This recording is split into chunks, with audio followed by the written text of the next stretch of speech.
La Cafetera es un programa de radio que se financia gracias a las aportaciones de los oyentes. Si te gusta el periodismo que defiende y sientes que te acompaña, hazte mecenas y ayúdanos. Infórmate en radiocable.com/mecenas. Buenas cafeteras y cafeteros, mi nombre es Javi y he decidido hacerme mecenas de La Cafetera porque creo que, como cualquier padre, lo que quiero es dejarle un mundo mejor a mis hijos. Y creo que podemos hacer de este un mundo mejor solo si lo conocemos mejor, y creo que solo lo conoceremos mejor si, entre otras cosas, tenemos un buen periodismo. Un saludo.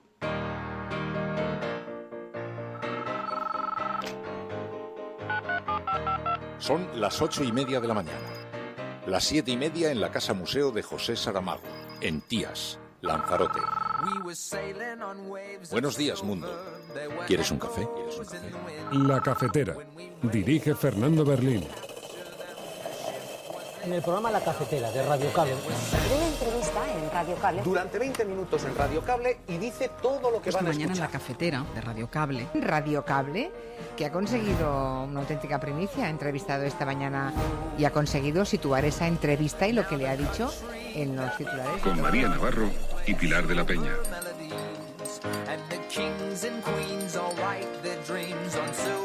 Sobre las resoluciones que acabamos de conocer de la Junta Electoral Central, de las cuales tenemos serias dudas de que la Junta Electoral Central sea competente para adoptar estos acuerdos.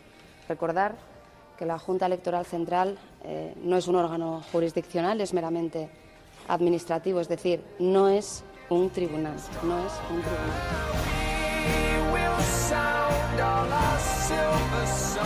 Vamos a hacer lo que este país espera desde hace ya muchos meses, un gobierno para hacer políticas progresistas que restituyan mucha igualdad destrozada por la crisis, que es lo importante, y para afrontar con política la situación de Cataluña que hemos heredado de la derecha y de la pésima gestión que la derecha durante tantos años ha hecho.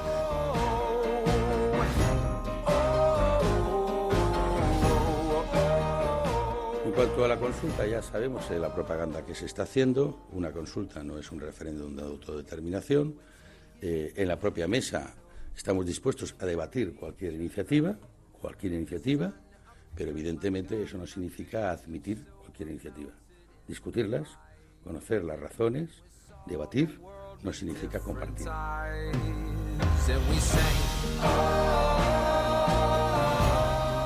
El señor Sánchez hoy es un fraude en las cuestiones importantes, incumpliendo abiertamente su palabra y su programa electoral.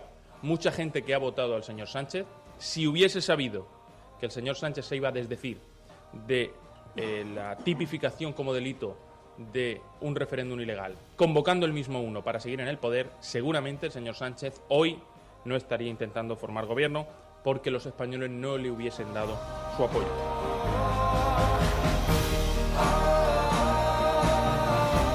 Anuncio que voy a iniciar ahora mismo una ronda de llamadas a los varones del Partido Socialista, a esos varones que hace apenas 4 años, en el año 2015, hacían una resolución política que básicamente se resume en que con los nacionalistas, con los independentistas, ni agua.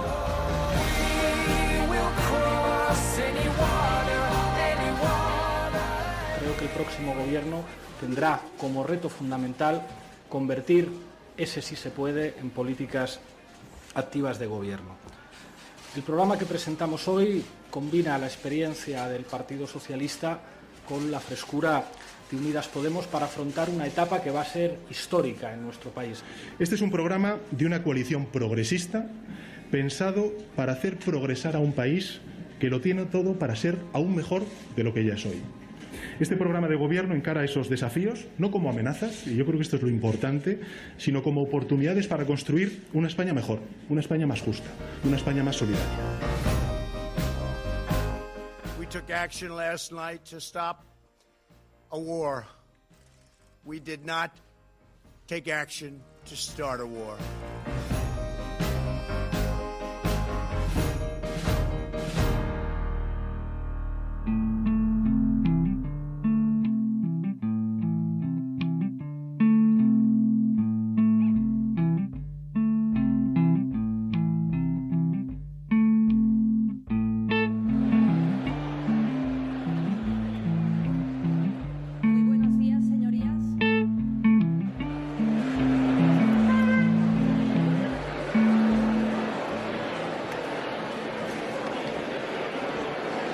Buenos días y feliz año a todos y a todas.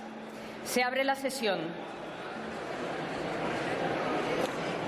Como asunto previo al orden del día, vamos a proceder al segundo llamamiento para el juramento o promesa de acatamiento a la Constitución del señor diputado don Jaume Alonso Cuevillas y Sairol, que no lo prestó en la sesión anterior del Pues Pleno de muy la buenos días, cafetera. Conectamos en directo con la sesión de investidura en el Congreso de los Diputados en España, donde hoy se celebra la sesión de investidura para Pedro Sánchez, de Pedro Sánchez.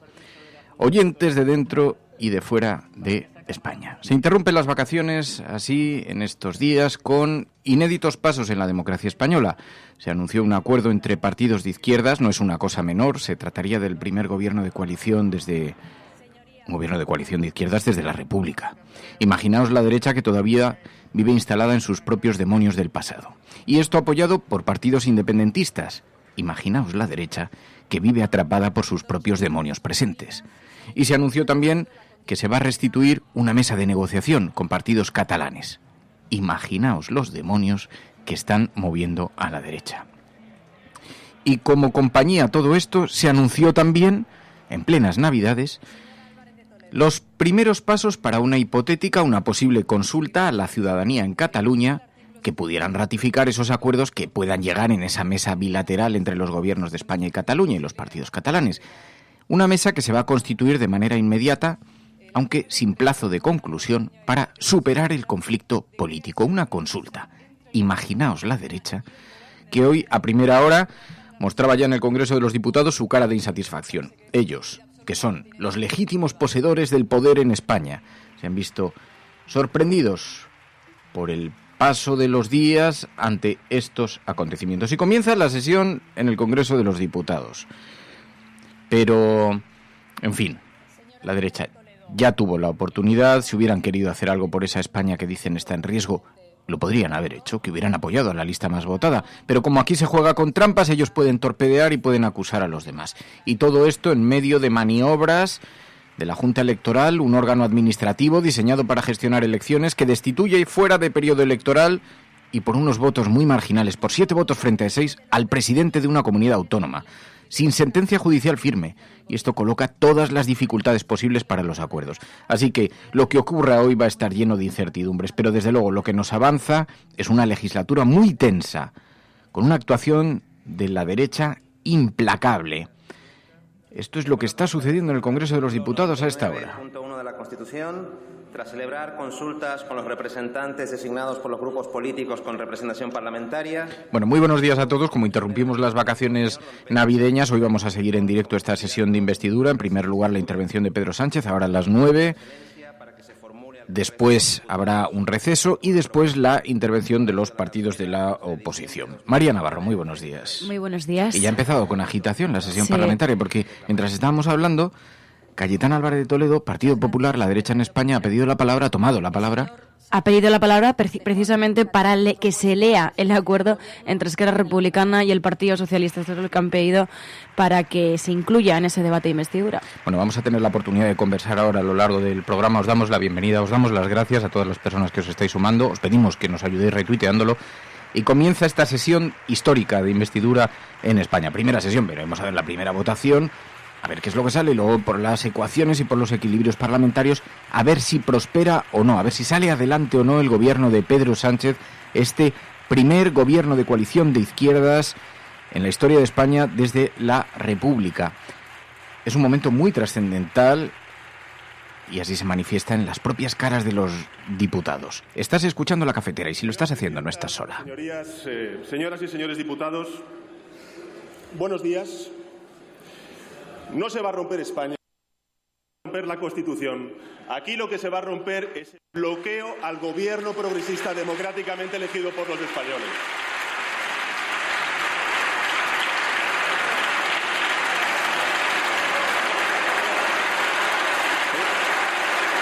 Ha sido decir eso y se ha levantado en pie la mayor parte del Congreso de los Diputados. La mitad del Congreso de los Diputados en pie, aplaudiendo al presidente del Gobierno en funciones, a Pedro Sánchez. Comparezco ante este Congreso de los Diputados en virtud del artículo 99 de nuestra Constitución, al objeto de obtener la confianza mayoritaria de esta Cámara para poder ser investido presidente del Gobierno. Antes de exponer el programa de Gobierno, quiero hacer algunas reflexiones de partida. Una, lógicamente, de carácter personal, y es el honor que representa para mí, como demócrata, como ciudadano y como español, tener la ocasión de obtener la confianza de la Cámara y también de poder dirigirme a la nación desde esta tribuna. Otra es de carácter político, directamente vinculada a lo que este momento representa, y es el punto de partida de un nuevo tiempo en España, en el que todos los que estamos aquí presentes estamos llamados a participar. Unidos a estos dos sentimientos, permítanme también trasladar un agradecimiento sincero. En primer lugar, al conjunto de la ciudadanía, por su paciencia y por su compromiso con la democracia. Los datos de participación en todas las citas electorales que ha habido en el año pasado así lo atestiguan, evidencian la fortaleza de la democracia española. Y, en segundo lugar, un agradecimiento sincero y profundo a mi partido, al Partido Socialista Obrero Español. Gracias, compañeros, compañeras, por el enorme dosis de confianza que depositáis en mí. Es un honor para mí representar en vuestro nombre a una fuerza política que representa también la historia viva de España. Señorías, el pasado 10 de noviembre, los españoles fueron de nuevo a las urnas y señalaron una preferencia clara. Situaron al Partido Socialista como primera fuerza a gran distancia de la siguiente. No era ni mucho menos la primera vez que eran convocados a las urnas el pasado año. Han votado 5 veces en el año 2019 y en las 5 elecciones el Partido Socialista ha obtenido una mayoría clara en relación con la segunda fuerza política. No solo el PSOE es la fuerza más votada y por ello quien tiene un mayor número de representantes tanto en el Congreso de los Diputados como en el Senado. Con los resultados de las últimas elecciones y una vez manifestada la posición de cada formación, no cabía otra mayoría parlamentaria como la que hoy vamos a presentar. Aunque ya hemos visto que sí se puede haber una mayoría de bloqueo suficiente para impedir que se forme cualquier gobierno. Pero las elecciones arrojaron también, señorías, otro resultado sobresaliente, y es que los españoles y españolas, al elegir a sus representantes, repartieron sus preferencias electorales entre 19 fuerzas políticas diferentes, el mayor número de partidos representados en la Cámara Baja desde la historia o desde el inicio de nuestra democracia. Quiero decir esto y subrayarlo porque esa es la voluntad de los españoles y españolas. Y nos corresponde a los 350 diputados y diputadas que estamos aquí presentes, a todos nosotros, traducirla en gobierno. Insisto, no somos nosotros quienes hemos decidido la conformación de esta Cámara. Han sido con su voto los españoles. Y nosotros lo que tenemos que hacer en estos 4 días de investidura es traducir su voluntad en gobierno y no en bloqueo. Nuestra Constitución atribuye, señorías, a las Cortes Generales la función de representar a la ciudadanía, porque es en ella donde reside la soberanía de la nación, pero también demanda de ellas algo más, la misión de formar gobierno que ejerza la función ejecutiva y dirija la política interior y la política exterior de nuestra nación. No hay gobierno sin Parlamento, pero tampoco puede haber un Parlamento que funcione indefinidamente sin gobierno. Para funcionar plenamente, el mecanismo de la democracia necesita de todas sus piezas. Por esa razón, señorías, acepté el encargo del jefe del Estado y por esa razón comparezco hoy ante ustedes con la esperanza de obtener la confianza mayoritaria de la Cámara. Señorías, represento a un partido que tiene 140 años de vida. Nació cuando en España solo tenía derecho a votar el 3% de la población, porque para ejercer el derecho al voto se requería, en primer lugar, ser hombre y, en segundo lugar, ser una persona pudiente. En las elecciones que se celebraron hace 140 años, el Partido Socialista, lógicamente, no obtuvo ningún representante, ni uno solo. Y, sin embargo, un siglo después, al restablecerse la democracia, ha gobernado España en más de la mitad de las últimas 4 décadas. Cuando un partido o cualquier otra institución humana, señorías, perdura de forma tan prolongada a través del tiempo, suele significar 2 cosas. En primer lugar, significa que su existencia hunde sus raíces en sentimientos y en aspiraciones profundas de la sociedad. Que no es un accidente, que no es un producto de las circunstancias pasajeras, sino que da voz a los deseos de millones y millones de españoles y españolas. Pero esta longevidad del Partido Bueno, como Socialista tenemos tiene muchas horas por delante, vamos a escuchar la intervención de Pedro Sánchez, iremos comentándola, pero os pedimos también vuestra participación, os pedimos vuestra ayuda. Ya sabéis que hay un número de teléfono, el 627-002-002, con un WhatsApp donde podéis dejar una nota de audio, unos 30-40 segundos, ya sabéis, con un pequeño titular en texto para que podamos organizar la conversación y así podamos escuchar a los oyentes vuestras opiniones, qué es lo que pensáis de todo esto que está ocurriendo. Decíamos, un contexto francamente complejo, novedoso para este país, un país poco acostumbrado a las sorpresas, aunque luego las acepta y las acomoda con mucha facilidad, pero poco acostumbrado al anuncio de las sorpresas. Así que vemos un Congreso de los Diputados, a pesar de estas fechas, lleno hasta los topes, incluso en las tribunas de invitados. Pedro Sánchez defendiendo la historia del Partido Socialista, la vocación del Partido Socialista de partido centrista, progresista, español, ha dicho, formado por compatriotas, en fin, defendiendo un país y un Partido Socialista sosegado en el centro.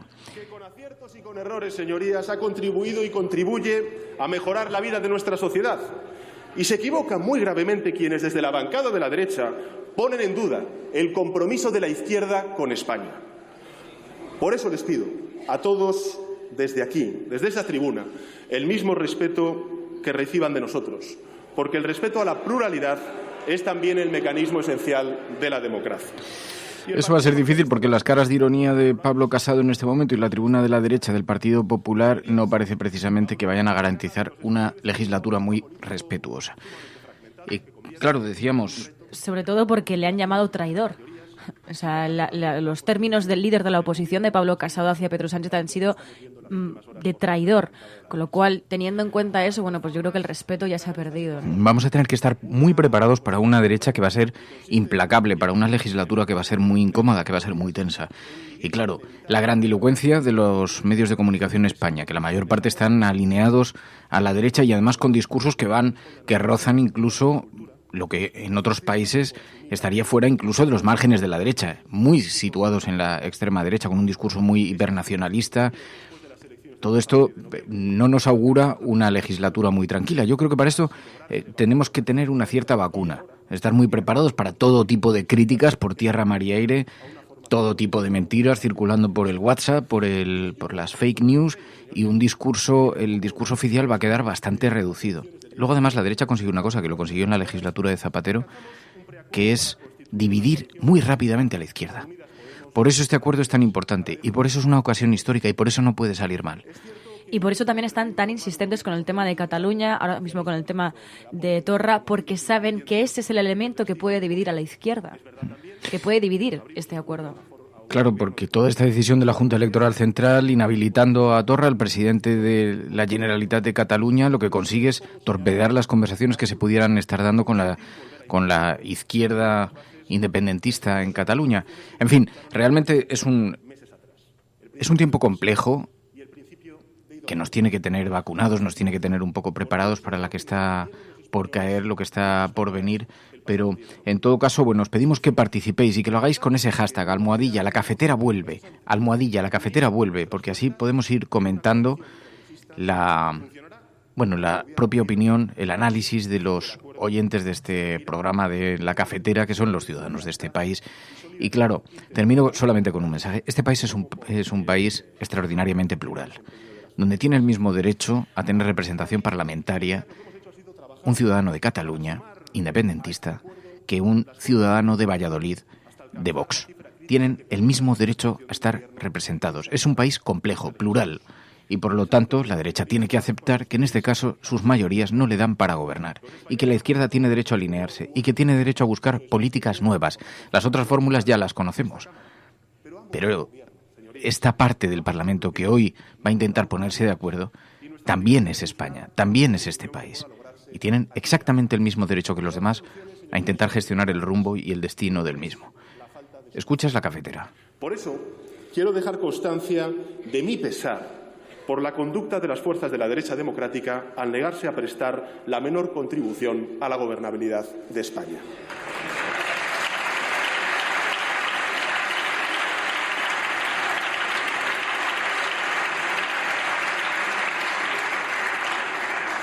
Menos aún, señorías, se entiende que agiten los peores presagios sobre el porvenir de España y a la vez se nieguen a evitarlos.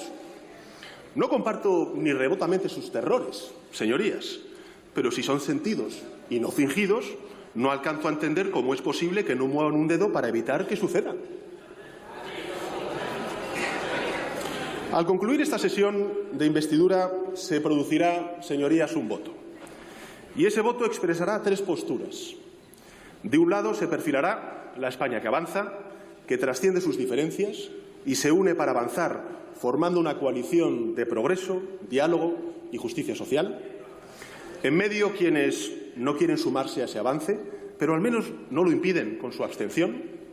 Y de otro lado, una coalición curiosa, señorías, variopinta, en la que figuran desde la ultraderecha, la derecha, hasta quienes se dicen antisistema y también los nacionalismos más intransigentes de uno u otro signo. Es, en definitiva, la España que bloquea, sin alternativa, sin solución, sin horizonte, sin respuesta, solo no.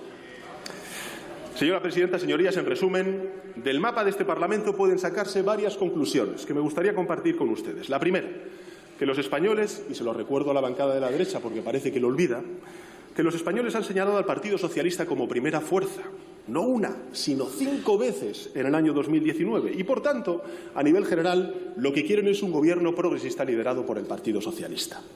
Segunda, que los españoles y las españolas han distribuido con equilibrio su voto y han otorgado también a las derechas una representación significativa. Por tanto, quieren acuerdos amplios, transversales, que rompan la lógica estéril de los bloques y que ofrezcan el futuro de concordia que necesita y demanda España. Y tercera, que los españoles han ampliado su representación en un buen número de formaciones de carácter territorial. Por tanto, quieren que superemos las tensiones territoriales que arrastran nuestro país y, en particular, que superemos el conflicto político que desde hace demasiado tiempo erosiona Cataluña y enturbia las relaciones entre Cataluña y España. Y justamente esos serán los objetivos de la coalición progresista, señorías. Gobernar con una mirada progresista, alcanzar acuerdos amplios y transversales en los asuntos de Estado y reducir mediante la política y el diálogo la tensión territorial y comenzar a superar el contencioso político catalán. Señorías, me presento ante esta Cámara, por tanto, con un plan de gobierno progresista que aúna la voluntad de avanzar del Partido Socialista y de Unidas Podemos, pero que está abierto a la colaboración de todas aquellas fuerzas parlamentarias que apuesten por una solución de progreso a los desafíos que como sociedad tenemos por delante. Permítame que describa la coalición progresista que me propongo encabezar, en primer lugar por sus valores, en segundo lugar por su actitud y en tercer lugar por su método, para exponer seguidamente su programa de gobierno. Comencemos por sus valores. ¿Cuáles son los valores que sustentarán esta coalición progresista? En primer lugar, la justicia social, el propósito de recortar las desigualdades lacerantes que sufre. Bueno, pues está haciendo Pedro Sánchez un resumen de cuáles son los principales puntos sobre los que se sustenta el acuerdo. Y claro, hablábamos de la tensión que se respira en el ambiente. Dice Elena Casado Lía en Twitter, utilizando el hashtag del programa, ¡almohadilla la cafetera vuelve! Es un tiempo para estar muy atentos, para no dejarnos llevar por los mensajes fáciles que llegan a mucha gente pero están vacíos. Pero lo que sí que coincide todo el mundo desde un espacio central y sosegado es que ya era hora de tener gobierno. Y dice Nacho Escursel, tanto boicot que llego a una conclusión. La derecha ama a España, pero no le gustan los españoles, con los que tiene una relación tóxica. Porque es verdad, esta es la primera realidad con la que se va a tener que enfrentar la derecha, que es que hay una parte de este país que no piensan como ellos, y que es visible, y es amplia, y es mayoritaria frente a sus proyectos. Así lo han manifestado electoralmente en las urnas. Y yo creo que también porque se dan cuenta de que esa España que tanto enarbolan, ¿no?, y que lo presentan siempre como un todo, como algo homogéneo, realmente no lo es. Y se han dado de bruces también con la heterogeneidad de España, ¿no? Hablan muchísimo en nombre de España, dicen los símbolos de España, pero en realidad no la conocen o no la quieren conocer, que yo creo que es más esa parte, ¿no? No quieren entender que evidentemente hay muchas posturas y muchas visiones para mejorar nuestro propio país, pero ellos solamente tienen una, y yo creo que ahora mismo el debate de investidura lo que va a hacer es al menos darles de bruces con esa realidad. La defensa de los servicios de la comunidad, la defensa de los servicios públicos. Defendemos y defenderemos la economía social de mercado, tal y como estipula nuestra Constitución. Creemos que el mercado es esencial para la generación de riqueza social y de prosperidad. Y entendemos que la persecución del interés personal forma parte de la naturaleza humana y es un estímulo poderoso también para la prosperidad. Pero existen otros impulsos que también forman parte de la naturaleza humana, como la generosidad, la solidaridad y la empatía. Por eso creemos en una economía social de mercado, pero no creemos en una sociedad de mercado, porque no se pueden entregar al mercado bienes como la salud, como la educación, como la seguridad, como el porvenir y la vida en definitiva de las personas.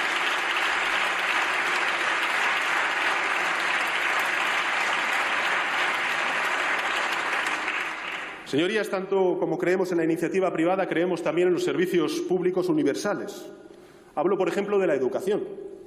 Hablo, por ejemplo, de la sanidad, que han sufrido en la última década recortes que se han traducido en un deterioro que se plasma, por ejemplo, en el aumento de las listas de espera, en copagos o en la externalización de servicios públicos. Hablo también de los servicios de dependencia, tras 8 años desde la entrada en vigor de la ley y que se resintió durante los gobiernos de la anterior Administración conservadora con un descenso del gasto público, señorías, de 4.600 millones de euros. Somos una comunidad, no un grupo de personas. En eso consiste el verdadero patriotismo, señorías, en el reconocimiento de un bien común y no solamente en la identificación con los símbolos de todos. Es rotundamente falsa la concepción neoliberal para la que la sociedad no existe y que solo toma en cuenta a los individuos y a las familias.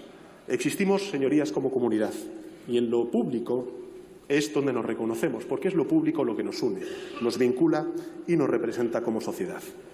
Es verdad que los símbolos son importantes para los seres humanos, pero lo son precisamente por aquello que simbolizan. España, para nosotros, es la educación pública de nuestros hijos, son las pensiones públicas de nuestros mayores, es el cuidado sanitario público de nuestros familiares. España es el socorro de nuestros vecinos en las catástrofes, la comodidad de nuestros desplazamientos, la seguridad en nuestras calles. España es también los impuestos que pagamos solidariamente para costear todo ello. El dinero no siempre está mejor en el bolsillo de quien posee una fortuna, como estamos escuchando últimamente.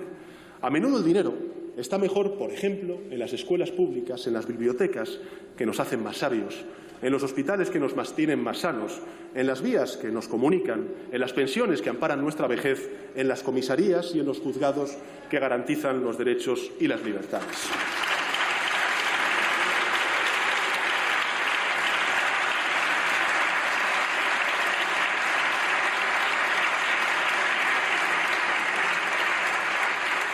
Y quienes invocan a cada minuto el patriotismo deberían prestar más atención a los bienes públicos que nos definen y representan como sociedad.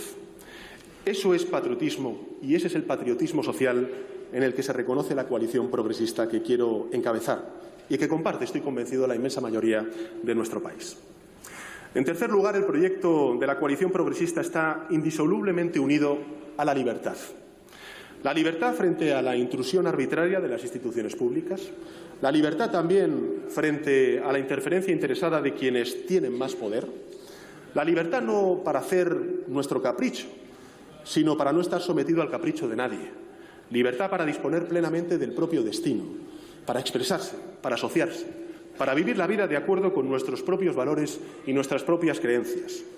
Una noción de la libertad incompatible con la ley Mordaza, por ejemplo, o con el propósito de ilegalizar organizaciones si no piensan como uno, o clausurar medios de comunicación.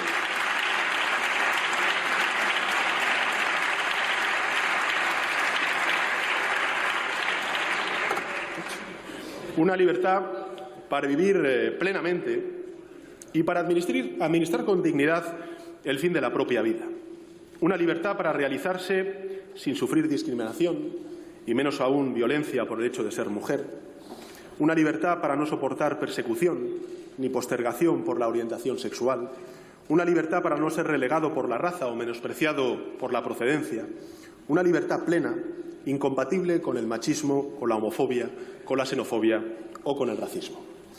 Una noción plena y valiente de la libertad, porque nunca ha habido nada tan opuesto a la valentía como atacar a las mujeres o a los menores, ni nada menos noble que perseguir a los diferentes. Una noción de la libertad que se inspira en el humanismo, en la defensa del valor de la vida humana, y que no se detiene en nuestras fronteras, sino que se proyecta en el socorro de quienes precisan del auxilio de España y de Europa. Es cierto que no deberíamos, señorías, estar dedicando a estos asuntos ni un solo minuto, porque han sido durante décadas bienes sociales conquistados y asumidos colectivamente como sociedad. Pero, por desgracia, vivimos un tiempo doloroso en el que se vuelve a cuestionar algo tan elemental como los derechos humanos. Hay que volver a recordar a Bertolt Brecht cuando se preguntaba qué tiempos son estos en los que vivimos, que tenemos que defender lo obvio. Pues seguiremos defendiendo lo obvio todo el tiempo que haga falta hasta devolver la intolerancia y el fanatismo a la irrelevancia. Cuando estaba diciendo eso ha mirado a la bancada de la derecha. 627-002-002, 627-002-002 es el WhatsApp del programa. Dejadnos ahí vuestras notas de audio para que podamos escuchar vuestra opinión. 627-002-002. Transparencia, limpieza, ejemplaridad. Debemos combatir la desafección política ciudadana con ejercicios claros de transparencia, mecanismos estrictos de control y garantías en la rendición de cuentas. No hay ni habrá ninguna excusa, ninguna justificación, señorías, para ningún comportamiento irregular. En cuarto lugar, señorías, una coalición progresista debe construir la cohesión social a través de la cohesión territorial. Es evidente que en nuestro país no existe un único modo de vivir o de sentir la identidad nacional. Esta circunstancia no es nueva, era conocida por los constituyentes que lo plasmaron en el artículo 2 de nuestra Carta Magna. Es también evidente que los sentimientos no pueden imponerse a la fuerza. La clave de la cohesión consiste precisamente en compatibilizar sentimientos diversos bajo unas mismas reglas de respeto.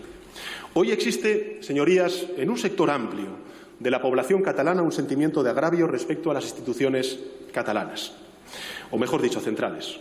Un sector amplio que no siente reconocida y respetada su personalidad. Existe otro sector igualmente amplio de la población catalana que se siente ignorado y tratado injustamente por las instituciones de su propia tierra. Y existe en otros puntos de España un rechazo a las acusaciones que vierten algunos líderes independentistas sobre la España constitucional, y yo me incluyo entre ellos. Y esos sentimientos pueden tener mayor o menor racionalidad, pero son innegables, existen. Y son el resultado de la incapacidad política y el abandono de la vía política para resolver un conflicto que es de naturaleza política. No solo en el acomodo institucional de la diversidad de las identidades que tiene nuestro país, sino de las debilidades y de los desgastes acumulados de nuestro sistema autonómico que debemos corregir. Esta, señorías, es una crisis heredada de la que ya advirtió el Partido Socialista estando en la oposición y que asumimos con toda lealtad constitucional y con toda la responsabilidad institucional para devolver a la política un conflicto político, permitiendo con ello dejar atrás la deriva judicial que tanto dolor y tanta fractura ha causado en buena parte de la ciudadanía catalana y española.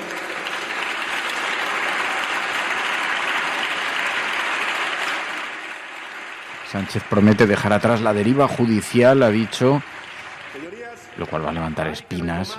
La única vía posible, que es la política, la del diálogo, la negociación y el pacto, amparado lógicamente por nuestra Constitución. Señorías, Señorías, por favor, guarden silencio. Señorías, llevamos demasiados años consumiendo las energías colectivas en tensiones políticas que tienen que ver con la vertebración de nuestro modelo de convivencia. Llevamos demasiado tiempo acumulando agravios, demasiado tiempo en querellas, muchas de ellas estériles. Lo que pasa es que hay un hecho, ¿qué te parece a ti, María? Porque dice Eurídice en Internet, comentando esta sesión de investidura aquí en la cafetera, dice: el giro de Sánchez es increíble, también alentador.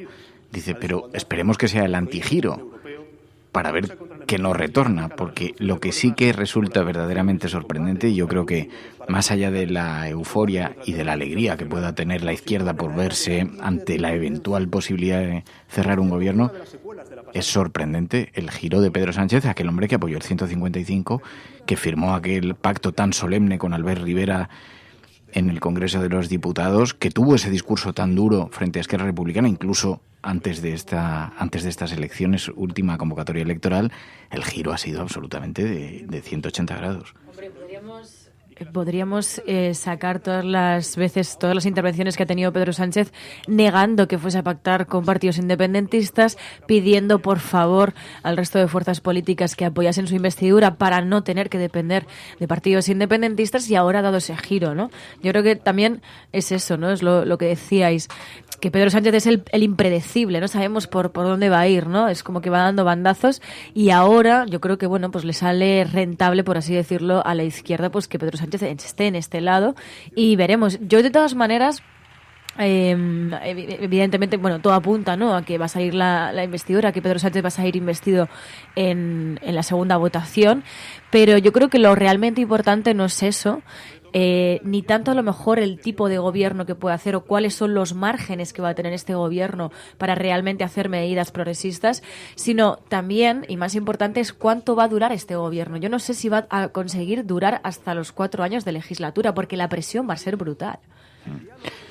Y luego hay algunos fantasmas también que conviene despejar, porque todo lo que está ocurriendo parece una gran novedad, pero que nadie se asuste, porque gobiernos apoyados por otros partidos políticos se han dado, no en numerosas ocasiones, prácticamente en casi todas las formaciones de gobierno.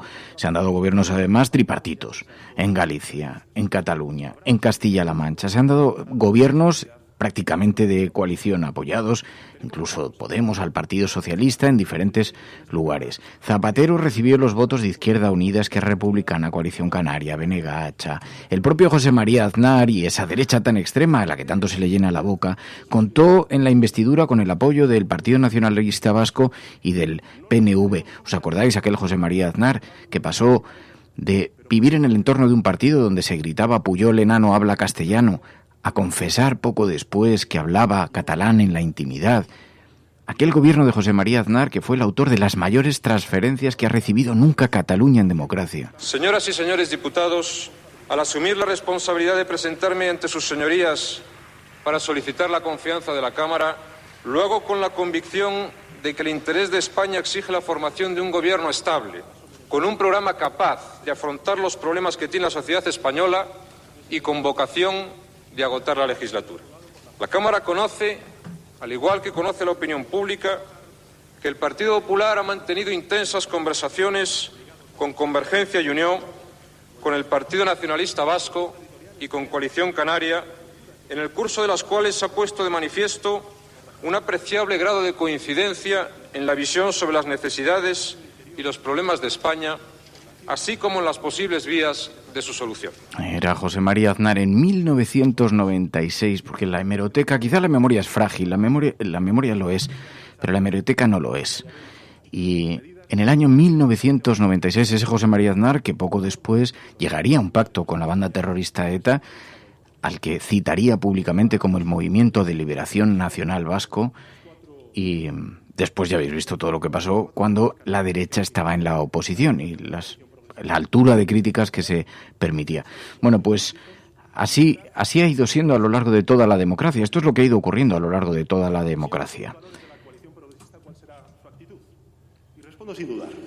Pretendemos gobernar para todos los españoles, sean cuales sean sus ideas y fuera cual fuere su voto. Y pretendemos hacerlo, además, a través del diálogo.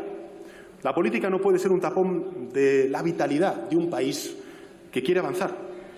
Y esa sociedad nos lo reclama a todos, a las fuerzas progresistas en primer lugar, porque ese ha sido el sentir mayoritario de su voto, pero también se lo pide a las fuerzas de la derecha, que representan un número elevado también de los ciudadanos, y también a los partidos nacionalistas y regionalistas. Sería, señorías, un grave error, ignorar ese mandato, no reconocer el resultado de las elecciones y negarnos unos a otros la legitimidad, como en algunas ocasiones escuchamos a la bancada de la derecha. Todos tenemos la plena legitimidad democrática, señorías. Estamos aquí por eso, con posiciones diferentes, a veces antagónicas, pero con posiciones, al fin y al cabo, que representan una parte de la ciudadanía española. Esa ciudadanía podría llegar a entender que no alcancemos acuerdos, pero no podría entender nunca, jamás, que ni siquiera lo intentemos, alegando que los puntos de partida de cada uno son muy distantes. Justamente porque partimos de puntos distantes, necesitamos más que nunca este Parlamento. Necesitamos más que nunca sentarnos a hablar. Precisamente por eso necesitamos más que nunca diálogo. Nuestras orientaciones difieren, pero los problemas que padecemos, señorías, si lo pensamos realmente, son los mismos. La contaminación, el cambio climático no hacen distinción entre las izquierdas y la derecha. Ni siquiera distinguen entre quienes creen o no creen en sus efectos. Por eso es necesario un pacto para reducir las emisiones de CO2 y que se establezca, entre otras cuestiones, la obligatoriedad de zonas libres de emisiones en todos los municipios de más de 50.000 habitantes.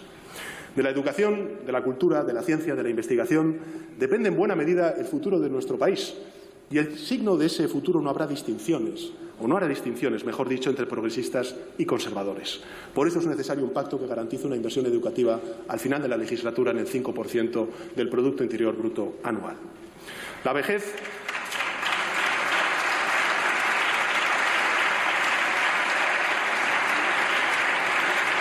La vejez, señorías, es algo que espero, lógicamente, nos alcance a todos y no hace distinción tampoco entre la izquierda y la derecha. Por eso es necesaria una renovación del Pacto de Toledo, por eso es necesario la revalorización de las pensiones conforme al coste de la vida y por eso es necesario también la sostenibilidad del sistema público de pensiones. Lo que les quiero decir, señorías, es que tenemos la oportunidad de probar a los ciudadanos que somos capaces de articular mayorías amplias para resolver problemas capitales. Lo que les propongo es que devolvamos la fe en la política. Demos prueba de que por encima de nuestras particularidades y nuestras diferencias hay una voluntad firme de entendimiento por el bien y el avance de España. Desde el Gobierno no pediremos a nadie que renuncie a sus principios, señoría. No lo vamos a hacer. Solo les vamos a pedir que renuncien a su sectarismo.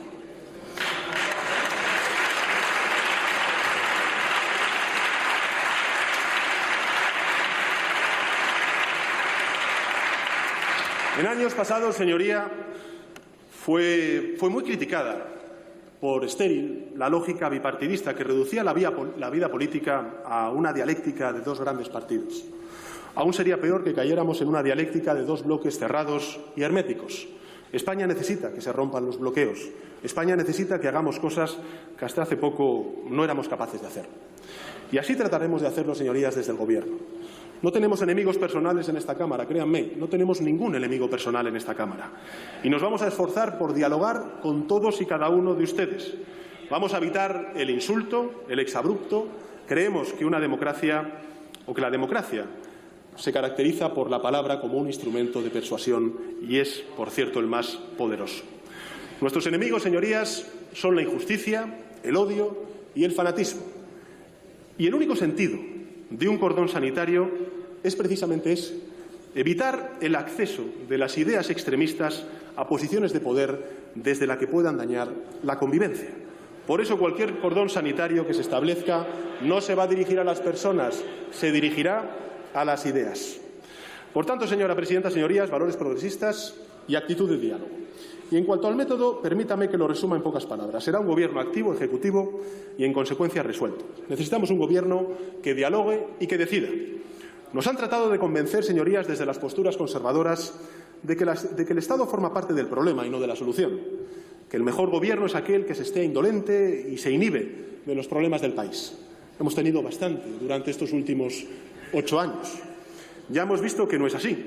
En la crisis, por ejemplo, de Cataluña, en las pensiones, en la investigación, en la proyección internacional. Ya hemos visto que cuando no se abordan los problemas rara vez mejoran, a menudo empeoran y a veces se emponzoñan. Claro que los gobiernos a veces cometen errores en sus acciones, señorías. También se equivocan las empresas, también se equivocan los mercados, no son infalibles. Pero el peor error de un gobierno es precisamente no actuar, es cruzarse de brazos. El mundo, señorías, vive una revolución tecnológica, social, climática, y tenemos que darle respuesta. La revolución que queremos promover no precisa de grandes alardes. Esa es la propuesta que nosotros estamos haciendo, no una propuesta de grandes alardes. Se compone de un gran flujo constante de reformas y cambios en la buena dirección. Cambios, por ejemplo, que aumenten la sensación de seguridad de las personas y reduzcan, en consecuencia, el miedo al futuro. Cambios que reduzcan las grandes diferencias de renta que sufren muchísimos españoles y españolas y devuelvan un sentido de comunidad y de confianza a nuestro país.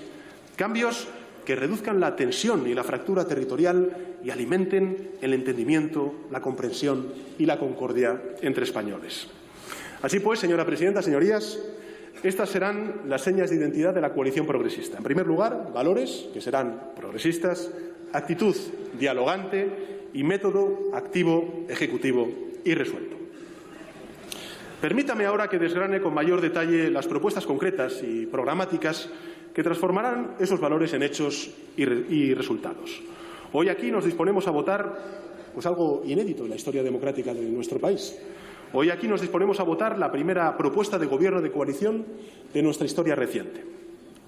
Pero el programa que ofrecemos a la sociedad no es solo el sumatorio del programa electoral del Partido Socialista y el programa de Unidas Podemos, sino un programa que va mucho más allá, pues incorpora demandas que emanan del propio Parlamento, de otras fuerzas políticas y, sin duda alguna, también de la sociedad a la que nos debemos y de las transformaciones que necesita. Y les recuerdo cuáles son.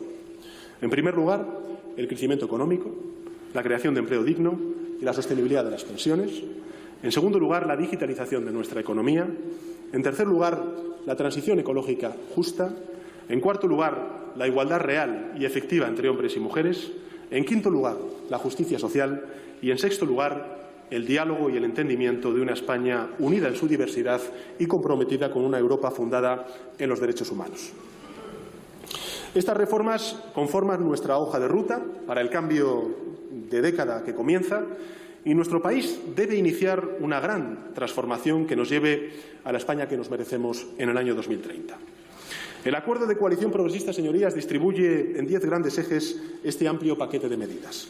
El programa completo está a su disposición, es público, pero permítame que os voce aquí solo algunas de las medidas concretas más significativas que se incluyen en el mismo. En primer lugar, señorías, el primer capítulo se refiere a la consolidación del crecimiento, a la creación de empleo digno. España, señorías, necesita consolidar su crecimiento económico. Seguimos creciendo por encima de la media europea, esto es una evidencia, pero debemos mejorar las condiciones de competitividad, de productividad y de cohesión para hacer de nuestro crecimiento un crecimiento más sostenible. Esta tríada, competitividad, productividad y cohesión, serán los pilares que justifiquen las transformaciones económicas que abordaremos. De ahí, por ejemplo, que propugnemos un crecimiento que se traduzca en empleo.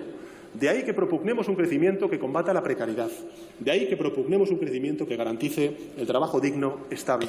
Está haciendo Pedro Sánchez un relato de aquellas medidas que pretenden impulsar desde ese gobierno si sale adelante, pero fijaos, algunos titulares hoy en los digitales son verdaderamente elocuentes. El Partido Popular, Ciudadanos y Vox, la derecha en España, llega al debate con la esperanza de que la decisión de la Junta Electoral Central reviente la formación de un gobierno.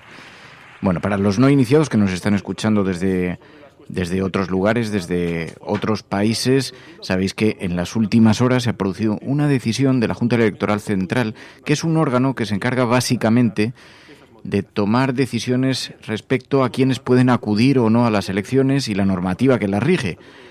Bueno, pues ha inhabilitado al presidente de la Generalitat, Torra, porque colgó unos lazos amarillos en la fachada de uno de los edificios institucionales. Y no los retiró, porque colgaron unos lazos amarillos, unas pancartas, y él, a pesar de que la Junta Electoral Central se lo ordenó, finalmente no decidió retirarlos.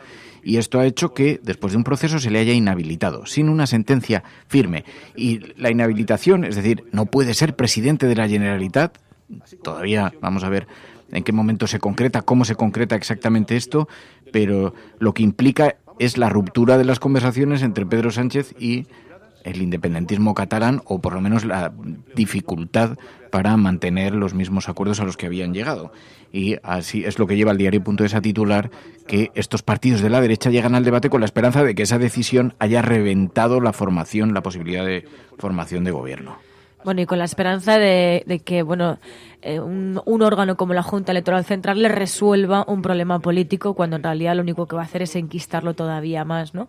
Pero bueno, más allá de eso, también escuchábamos a Adriana Lastra decir que tenían serias dudas sobre que pudiese la Junta Electoral Central tener realmente un poder ejecutivo sobre esto, ¿no? Sobre la inhabilitación de Torra. Sin embargo, hoy está en prácticamente todas las portadas de papel en España, y se toma como eso, como que el Partido Socialista está avalando una traición, está yendo en contra de la justicia. Es decir, yo creo que ya es el último cartucho que le queda a la derecha para intentar frenar en la investidura de Sánchez. De hecho, lo veíamos en la cuenta de Twitter de Ciudadanos, que decían que ellos hasta el último minuto van a intentar frenar a Sánchez, ¿no? Y utilizaban ese hashtag que han ido utilizando en los últimos días para frenar esta investidura. Pero no deja de ser curioso, ¿no? Los términos que utilizan, que es traición a la democracia, incluso se ha utilizado el nombre de golpismo, golpe a la democracia, ¿no? Volvemos a escuchar cómo cuando algo no les parece bien a la derecha, no le parece bien a la bancada de la derecha, llegan a recurrir, ¿no? a ese lenguaje, a ese discurso guerra civilista, que lo más preocupante de todo esto no es que ellos lo adopten, ¿no? Sino que eso se traslade a la opinión pública y que la propia opinión pública se enfrente entre sí hablando en esos términos, ¿no? Y recurriendo también a esa polarización en la propia sociedad y yendo unos contra otros con ese ataque de guerra civilista. Hay un artículo muy interesante de Ignacio Escolar que se llama Lawfare contra el nuevo gobierno, que habla de este concepto que en España ya se ha utilizado en algunas ocasiones, esta estrategia. Lawfare es un neologismo inglés, es una palabra que se utiliza para explicar la guerra judicial. Cuando los gobiernos, cuando la oposición, generalmente además de derechas, esto lo han estado utilizando durante años como estrategia en la derecha y a menudo en Latinoamérica, cuando ve que no puede ganar en las urnas, en el poder político, no puede ganar el poder, lo que hace es recurrir al poder jurídico y abre toda una guerra judicial. Las togas sustituyendo a los tanques. Esto lo hemos visto, por ejemplo, en casos extremos, la conspiración judicial contra Lula en Brasil, y luego hemos visto aquí en España algunos ejemplos. Decía Nacho Escolar que esto nos recordaba el famoso caso del incendio de Guadalajara, donde murieron 11 personas por un cambio inesperado de viento. Bueno, pues el Partido Popular impulsó entonces una enorme causa penal, y lo hizo a través de una juez muy cercana al PP. Impulsó una enorme causa penal donde llegó a imputar a 15 políticos y altos cargos del PSOE en un gran y costoso proceso penal que duró 7 años. Y al final solo hubo un condenado, el único responsable real del incendio, un excursionista que había provocado el fuego con una barbacoa. Esto es un uso de las instituciones, de los poderes jurídicos para intentar ganar en los tribunales lo que no son capaces de ganar en las urnas. Y es precisamente de lo que se acusa ahora en esta guerra jurídica de la Junta Electoral Central. Dice Javier Pérez Royo hoy que ya se había pronosticado que las derechas españolas pondrían en práctica una estrategia de guerra jurídica contra el gobierno y no ha habido que esperar a la investidura. La guerra jurídica ya ha empezado y de la peor manera posible, inhabilitando al presidente de la Generalitat. De hecho, están destacando ahora varios medios que ha dicho Pedro Sánchez que proponemos derogar la reforma laboral. Proponemos derogar la reforma laboral. Ya no estamos en cambiar algunos de los puntos y no en la derogación. Bueno, continúa la exposición de Pedro Sánchez. Llevar adelante este ambicioso programa progresista de reformas, sentar las bases de un desarrollo orientado al cambio tecnológico, aprovechar las oportunidades de la transición hacia una economía verde, exigen más evaluación de las políticas y también un mayor control del gasto público. Vamos a cumplir, señorías, nuestros compromisos en materia de responsabilidad fiscal con Europa y lo vamos a hacer a la vez con sensatez en el gasto y con justicia fiscal. Una justicia fiscal que va a exigir de progresividad y, en consecuencia, que nos sitúe en la media del resto de países de la zona euro. Un sistema fiscal justo, señorías, es un sistema en el que contribuyen en mayor medida quienes más tienen, es decir, un sistema progresivo, y en el que nadie elude sus obligaciones fiscales porque el fraude es la peor de las injusticias fiscales. Es imprescindible luchar contra el fraude con más y mejores herramientas. Por eso les anuncio que vamos a impulsar una ley de medidas de prevención y de lucha contra el fraude fiscal y vamos a elaborar una estrategia nacional que incluya reforzar los medios, actualizar la lista de paraísos fiscales y potenciar la prevención mediante la lista de morosos de la agencia tributaria. Y asimismo vamos a impulsar algo que hizo el anterior Gobierno y que vamos a prohibir por ley, y es el de que se puedan aprobar en un futuro amnistías fiscales.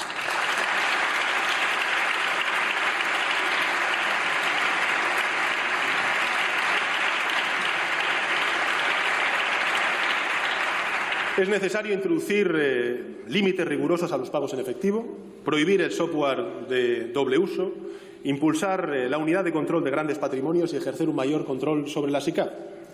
En materia de sociedades, señorías, elevaremos el tipo efectivo para las grandes corporaciones y se lo vamos a reducir a las pequeñas y medianas empresas. También vamos a revisar algo importante, y es el régimen fiscal de las cooperativas, de las sociedades laborales, en definitiva de la economía social, para recuperar la eficiencia tributaria en el fomento de este tipo de empresas. Y en lo relativo al impuesto de la renta de las personas físicas, evitaremos cualquier aumento de la presión fiscal sobre las clases medias, que no se van a ver afectadas, y únicamente incrementaremos los tipos sobre la base general para los contribuyentes con rentas superiores a 130.000 euros anuales.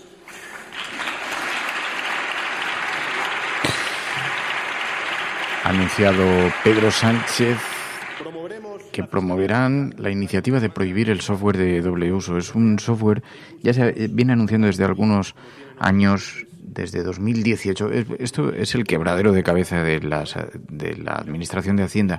Son esos programas informáticos que se instalan, por ejemplo, en los bares, en algunos bares, y que permiten tener una doble contabilidad. La contabilidad oficial, la facturada, y una doble contabilidad, una segunda pantalla, donde obtienes la contabilidad real, lo que te está ingresando en caja. Imaginaos, por ejemplo, una botella de whisky puede servir 12, 10, 5 copas, dependiendo de la cantidad de whisky que eches. Y por lo tanto permite esa doble contabilidad de forma. Hay empresas que te ofrecen la caja registradora y ya te ofrecen con el software de doble contabilidad instalado. Lleva años la administración pública diciendo que iba a combatir esto. Hoy Pedro Sánchez anuncia que se prohibirá por ley. Hasta ahora creo que había algunas sanciones, pero aquellos que distribuían o publicaban software de esta naturaleza. Algunas de las iniciativas nombradas por Pedro Sánchez en esta mañana en esta sesión de investidura. A los autónomos y al sector primario para reforzar nuestro tejido productivo en el marco de la revolución tecnológica. España tiene, señorías, la posibilidad real de estar en el grupo de países que lidere la cuarta revolución industrial. Pero para lograrlo debemos acometer reformas y prestar atención especial a algunos de los segmentos que sostienen nuestro tejido productivo, como es la economía social, como son las pequeñas y medianas empresas y como son también los trabajadores autónomos, que representan a más de 3 millones de españoles. Les expongo a continuación algunas de las medidas que queremos impulsar durante los próximos 4 años. Continuaremos fomentando el ecosistema español de innovación, apoyaremos decididamente a las pymes y todo ello dentro de la estrategia España-Nación Emprendedora. Para ello vamos a potenciar el papel del CEDETI como principal agente dinamizador de la innovación en nuestro país y vamos a apoyar también la transformación digital de las pymes a través de la aprobación de un marco estratégico Pymes 2030. Una pieza esencial de la política productiva es el impulso a la ciencia, a la inversión en I+D+I.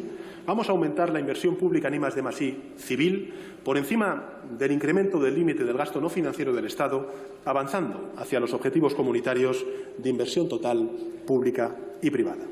Es preciso, señorías, facilitar la contratación de personal en los centros de investigación públicos, aumentar becas predoctorales, contratos postdoctorales, mejorar las condiciones del personal investigador predoctoral, equiparándonos, en definitiva, en derechos y apostando por la estabilización profesional.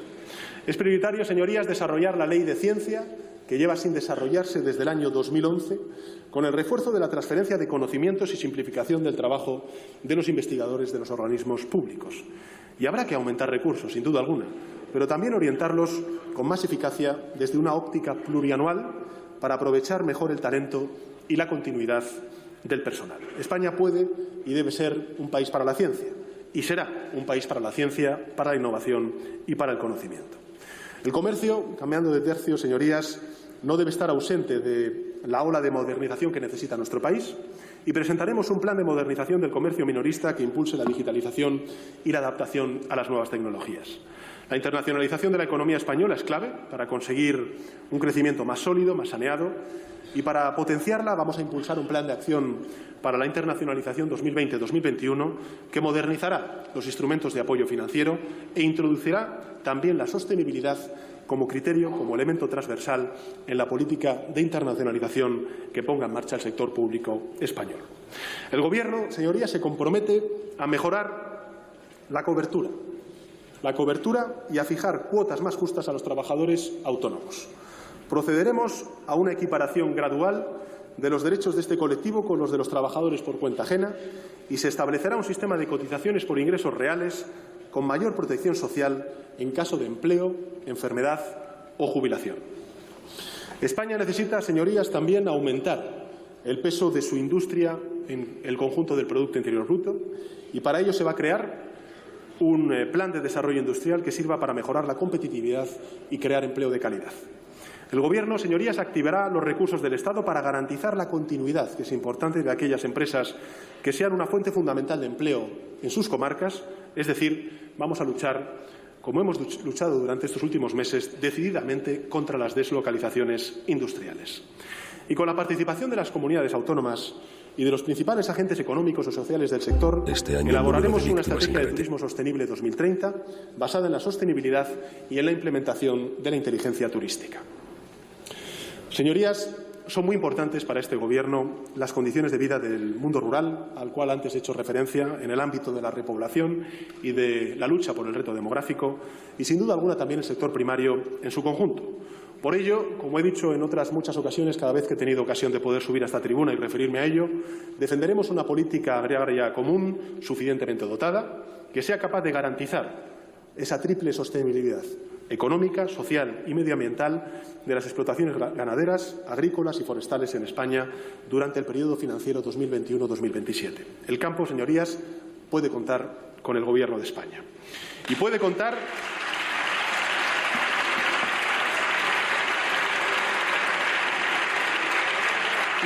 también, señorías, con nosotros el sector pesquero, porque vamos a impulsar una pesca y una acuicultura sostenibles basadas en el conocimiento, la innovación y la investigación científica.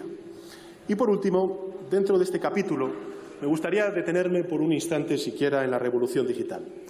Pondremos en marcha una serie de medidas encaminadas a completar el despliegue de infraestructuras digitales con una nueva tecnología móvil, que es la 5G. Crearemos un bono social de acceso a Internet para los colectivos vulnerables e impulsaremos la Ley de Derechos Digitales y presentaremos una ambiciosa estrategia española de inteligencia artificial.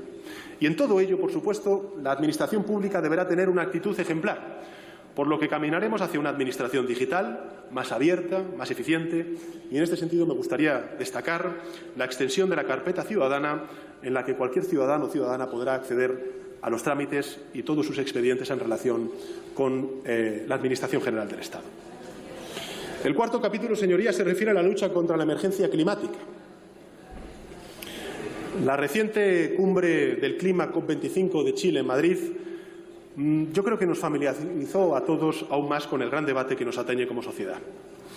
Aquí sufrimos ya, señorías, las sequías que afectan a los campos, a los embalses, los incendios que asolan nuestros montes y la pérdida de biodiversidad en un país enormemente rico en biodiversidad de nuestros ríos y de nuestros mares. Solo hay una conclusión posible, y es que nuestro modelo de desarrollo está obsoleto, ha colapsado, está arruinando el planeta en el que vivimos. El Gobierno que voy a presidir, si la Cámara me otorga esa confianza, estará, no les quepa duda, en primera línea del compromiso con la transición ecológica, la protección de nuestra biodiversidad y la garantía de un trato digno a los animales.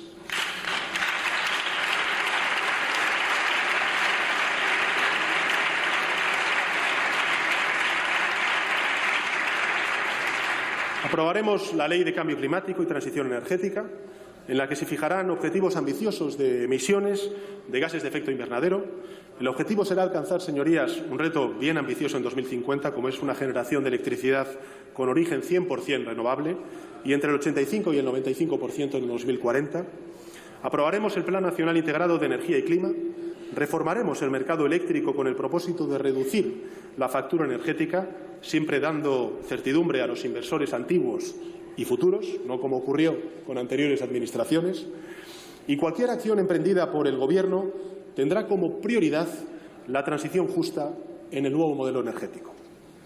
No puede quedar nadie atrás, no puede haber perdedores, y para ello, señorías, les anuncio que crearemos el Instituto de Transición Justa, que será la evolución del Instituto de las Cuencas Mineras, para desarrollar planes de acción urgente para las comarcas afectadas por el cierre de centrales de carbón, de centrales nucleares, con el calendario conocido, de manera que se aseguren nuevas oportunidades de empleo en las comarcas afectadas. Señorías, también vamos a elaborar una estrategia y aprobar una estrategia de economía circular con el objetivo de alcanzar el residuo cero en el horizonte de 2050. Vamos a impulsar la aprobación de una ley de plásticos de un solo uso y vamos a abordar también medidas de eficiencia para sectores clave, como son, por ejemplo, la construcción, la agroalimentación. Está anunciando un programa de gobierno muy apoyado en la defensa del medio ambiente, en la lucha contra el cambio climático, en la transición ecológica, apoyando a aquellas regiones que puedan verse afectadas precisamente por esos procesos de transición, de pasar de las energías sucias a las energías limpias, de la energía nuclear o del carbón a nuevas formas de energía, con apoyos de programas laborales que den oportunidades a aquellas regiones cuyas industrias estén basadas en otros modelos. Esto me parece muy destacado porque es una forma de hacer hincapié en la necesidad de cambiar eso, pero sin dejar atrás a aquellas personas que se ven en medio de dos mundos, ¿no?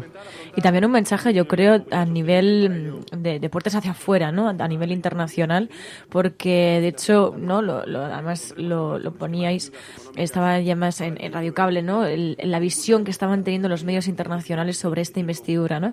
Y en realidad era una visión bastante positiva y esperanzadora, ¿no? Sobre todo para conseguir desbloquear un país como España, que lleva en el bloqueo ya bastante tiempo, demasiado tiempo, y destacaban precisamente eso, ¿no? Entonces yo creo que también, digamos que se debe a temas globales, a problemas globales, para internacionalizar este gobierno. Consagrando, entre otras cuestiones, el acceso al agua como un derecho humano y no como un bien mercantil. Vamos a ampliar la red de espacios protegidos, dotando de financiación adecuada las políticas de defensa de la biodiversidad y la gestión de los espacios naturales. Y, por último, señorías, impulsaremos una ley de bienestar animal, una exigencia cada vez más clamorosa en nuestra sociedad. El quinto capítulo, señorías, es el reto demográfico.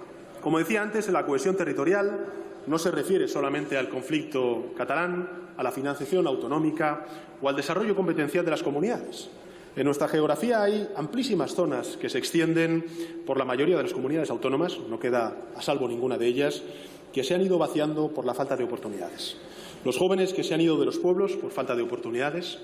Es urgente, en consecuencia, revertir esta situación y para ello el Gobierno desarrollará lo que aprobó en la anterior legislatura, que es la Estrategia Nacional frente al reto demográfico. Una estrategia de lucha contra la despoblación, de conectividad y de apoyo a la población joven. Vamos a consolidar el estado de bienestar inclusivo en las zonas rurales. Nos vamos a comprometer a extender el conjunto de servicios públicos de bienestar a toda la ciudadanía al margen de su tamaño, la dispersión o el grado de envejecimiento de su población. Pondremos en marcha medidas transversales y de apoyo a proyectos de empleo, de autoempleo o de emprendimiento colectivo en los municipios rurales en riesgo demográfico. Vamos a desarrollar la cobertura de más de 30 megas y de 3 gigas para el 100% de la ciudadanía a precio asequible. Vamos a priorizar la mejora de las infraestructuras existentes y, en particular, todas las poblaciones, sea cual sea su tamaño, van a contar con servicio de transporte que comunique con la cabecera de la comarca.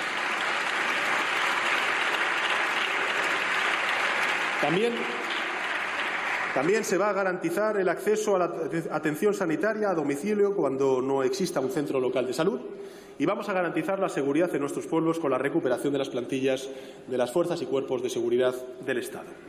Y para estimular, señorías, la recuperación económica de las zonas más deprimidas, abandonadas, vamos a crear oficinas de despoblación en al menos 20 comarcas rurales que requieren una intervención urgente. Su función será acompañar a las personas o empresas que quieran instalarse en la zona, facilitándoles los contactos y la mediación en el proceso. Señorías, el sexto capítulo es el impulso de la cultura y el deporte como factores esenciales de vida. El Gobierno quiere asentar la cultura como un derecho y el deporte como una garantía de salud, de integración y de calidad de vida. Queremos impulsar, en consecuencia, la actividad cultural y apoyar la creación, sobre todo en los sectores más jóvenes. El presupuesto para la cultura, señorías, ya les anuncio, aumentará de forma progresiva durante los próximos años. Vamos a completar el desarrollo del Estatuto del Artista, aprobado en este Parlamento por unanimidad, para mejorar las condiciones de los creadores y creadoras. Vamos a crear una oficina de derechos de autoría pública, dependiente del Ministerio de Cultura y Deporte, para optimizar la gestión de los derechos y velar por la protección. Señorías, por favor, guarden silencio. Pondremos en marcha un pacto por la lectura que revitalice al sector del libro. Vamos a defender un modelo de radio y televisión española plural, independiente, pública, transparente y de calidad, que esté orientada al fomento y a la difusión de la cultura española.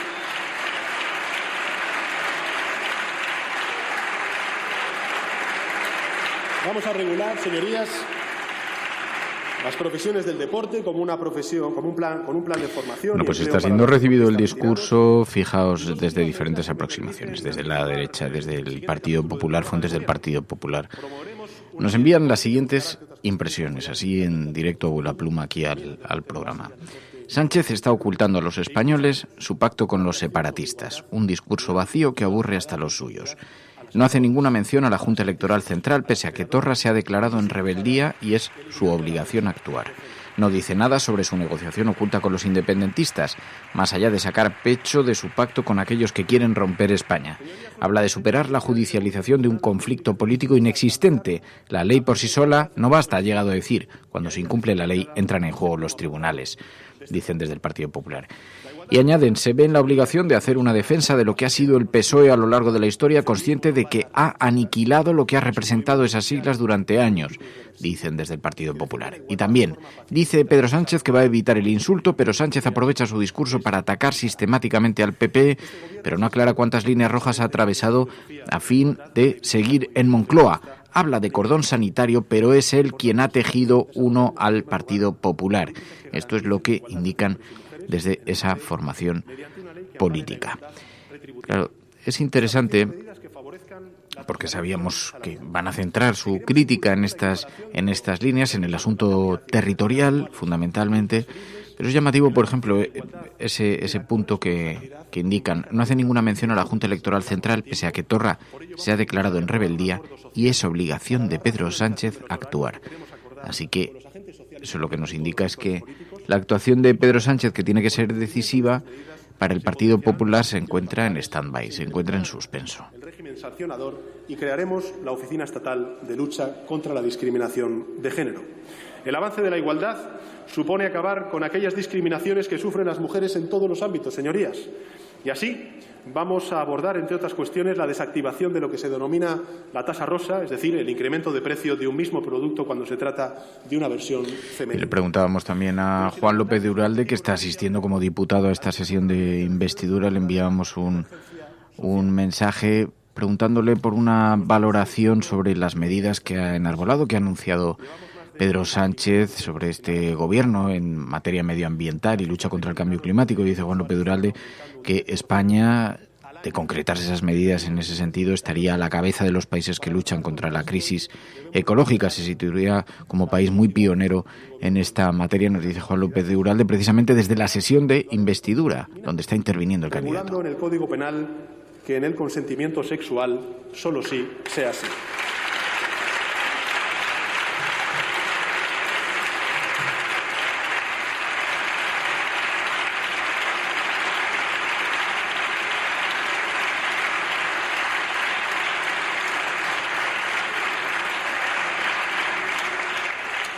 El Gobierno desarrollará todas las medidas pendientes del Pacto de Estado contra la Violencia de Género, incorporando a nuestro ordenamiento lo dispuesto en el Convenio de Estambul para prevenir y erradicar todas las formas de violencia que sufren las mujeres. Reforzaremos el apoyo a las que padecen esa violencia con la aprobación de un plan integral de compensación, reparación y recuperación de la autonomía. Estableceremos la suspensión del régimen de visitas de menores por parte de progenitores o tutores legales que estén cumpliendo condena o se hayan dictado medidas cautelares por delitos graves de violencia de género o cometidos en su presencia. Trabajaremos para erradicar la prostitución y erradicar la trata de seres humanos con fines de explotación sexual. A este respecto, se aprobará una ley integral contra la trata de personas con fines de explotación sexual. Y también impulsaremos una protección reforzada de los menores para evitar el acceso a la pornografía en la línea con la normativa audiovisual del Parlamento Europeo. Y, señorías, decimos no a la gestación subrogada. La explotación reproductiva está prohibida en nuestra legislación y por eso actuaremos frente a las agencias que ofrecen estos servicios a sabiendas de que están prohibidas en nuestro país.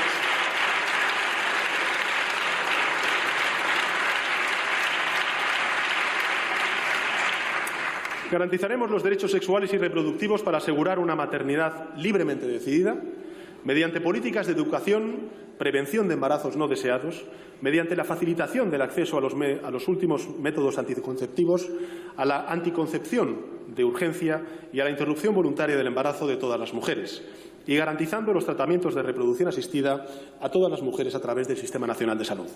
Es importante, señorías, que hagamos un esfuerzo, también compartido, por cerrar la brecha de género en las áreas de ciencia, de tecnología, de ingeniería, de matemáticas.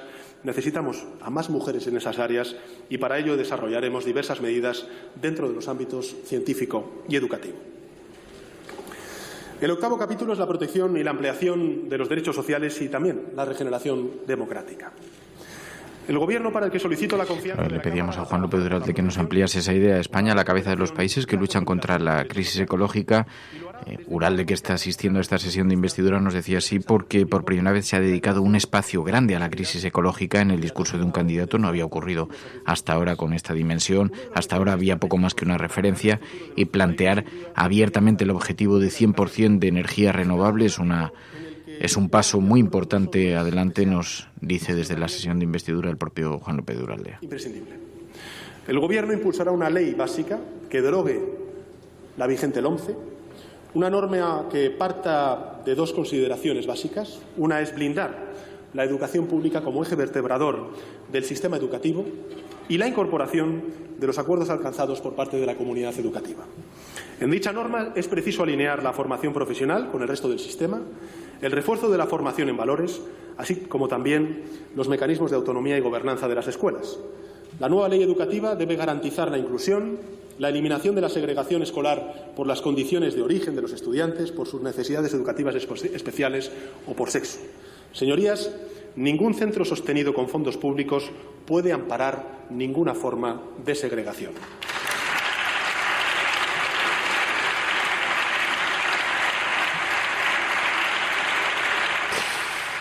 Y le pedimos también en directo a esta hora aquí en la cafetera una valoración a Irene Montero, que se encuentra asistiendo también en directo desde el Congreso de los Diputados a esta sesión de investidura, a las palabras de Pedro Sánchez. Una observación, una fotografía desde su escaño, dice Irene Montero: una derecha sobreactuada, dispuesta a no respetar la democracia, y un candidato con un programa de gobierno progresista, feminista, ecologista. Dice Irene Montero también desde allí, desde el escaño en el Congreso de los Diputados, asistiendo a esta sesión de investidura. La asignatura de religión tendrá carácter voluntario, sin que haya una asignatura alternativa ni la nota sea computable a efectos académicos. Y en ese constante esfuerzo de adaptación,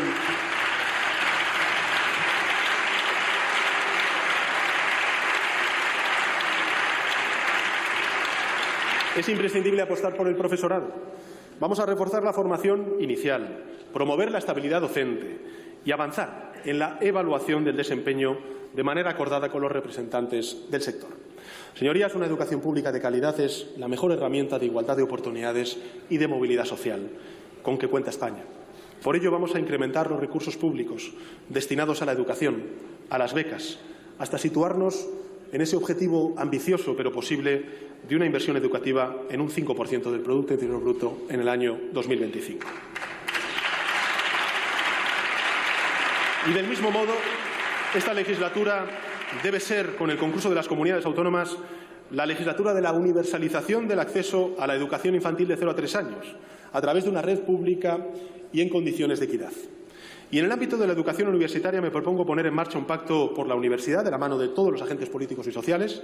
Tenemos que garantizar no solo la suficiencia en recursos, también la capacidad de atracción, de retención del talento a nuestra universidad o la estabilidad del profesorado, reduciendo la precariedad. Es necesario impulsar la simplificación de los procedimientos de acreditación de los nuevos títulos académicos, afianzar una nueva política de becas y también de tasas universidades. Y en eso tendremos que hablar y mucho con las comunidades autónomas. El sistema de becas será revisado para considerarlas como un derecho subjetivo, según la situación de las rentas familiares. Dicho sistema debe ser, ante todo, y en esto estaremos todos de acuerdo, ágil. Las becas han de dejar de ser una dávida y pasar a ser un derecho de las personas que cumplan con ciertos requisitos sociales y académicos. Y además, vamos a facilitar la movilidad y la residencia, y esto quiero también trasladarlo a aquellos que estamos comprometidos en la lucha contra la despoblación. Vamos a facilitar la movilidad y la residencia del alumnado del medio rural en el acceso a los estudios universitarios. No podemos consentir que nadie sufra discriminación o dificultad añadida porque proceda del medio rural.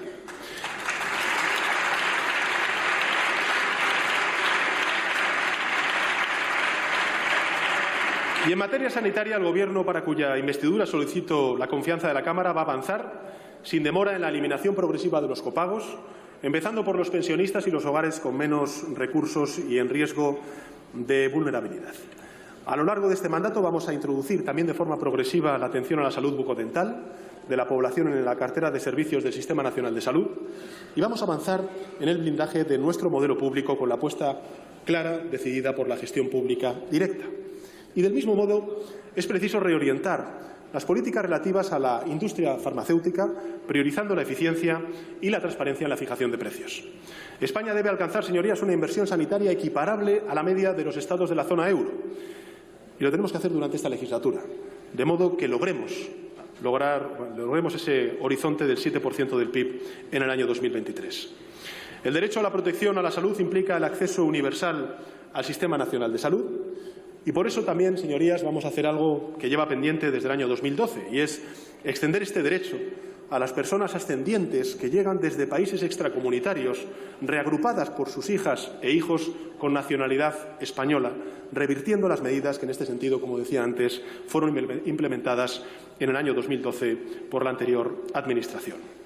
Y, por último, es preciso avanzar en ámbitos como la implementación del marco estratégico de actualización de la atención primaria, el desarrollo de un sistema de atención temprana, la integración de las necesidades de las enfermedades raras en una planificación global de la cobertura sanitaria o la revisión de la estrategia de salud mental.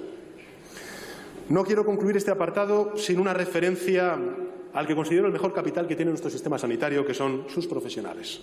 Vamos a mejorar las condiciones del personal, garantizando el cumplimiento de los acuerdos vigentes y a promover un programa de retorno de profesionales que hoy trabajan fuera de nuestro país como consecuencia de los recortes que fueron implementados por la anterior Administración.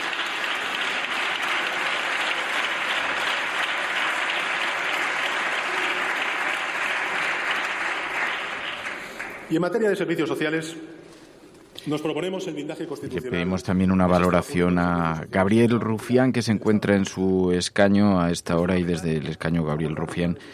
Debe ser que el clima se respira más tenso todavía en la sesión parlamentaria de lo que se observa en televisión. Allí sabéis que el hemiciclo es muy chiquitín y que lo que recogen los micrófonos parece que tiene más dimensión, pero allí se escuchan muchas voces. De hecho, se distraen mucho los parlamentarios cuando alguien les está increpando, porque aunque los micrófonos no los recogen, allí tienes muy cerca a la persona. De manera que el clima no debe ser muy sosegado dentro del hemiciclo, porque nos dice Gabriel Rufián desde allí mismo, desde este escaño, dice: a la derecha solo le falta proclamar a Pablo Casado presidente legítimo de España y Venezuela, dice Gabriel Rufián, cuando le hemos pedido una fotografía desde allí, una perspectiva de lo que está observando a esta hora en el Congreso de los Diputados Gabriel Rufián, de Esquerra Republicana. Y vamos a aumentar el poder adquisitivo de las pensiones mínimas y las no contributivas. Y vamos a impulsar la reducción de la brecha de género en las pensiones y la ampliación de las pensiones de viudedad en los casos de parejas sin vínculo matrimonial.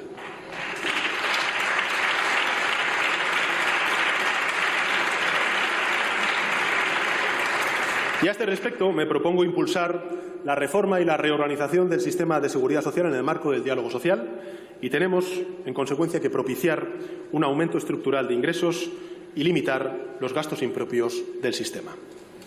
España, señorías, como he dicho al principio de mi intervención, necesita de un gobierno comprometido con las políticas de lucha contra la pobreza y contra la desigualdad extrema. y este Ejecutivo se va a implicar a fondo. Vamos a aumentar la prestación por hijo a cargo para las familias vulnerables y más adelante aplicaremos una garantía de renta para las familias sin ingresos o con ingresos bajos. La meta, en consecuencia, señorías, es acabar implantando en nuestro país un ingreso mínimo vital que rescate de la pobreza a los sectores más vulnerables.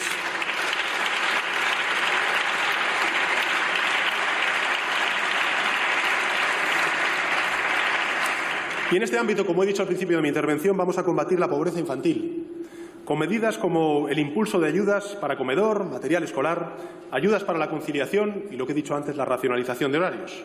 Vamos a proteger la infancia, la adolescencia, porque proteger a la infancia y a la adolescencia es invertir en sociedad. Tenemos que proporcionar las herramientas, pero también tenemos que otorgar la protección necesaria. Y por eso les anuncio que es el momento de culminar, y lo vamos a hacer cuanto antes, la Ley para la Protección Integral de la Infancia y la Adolescencia frente a todas las formas de violencia.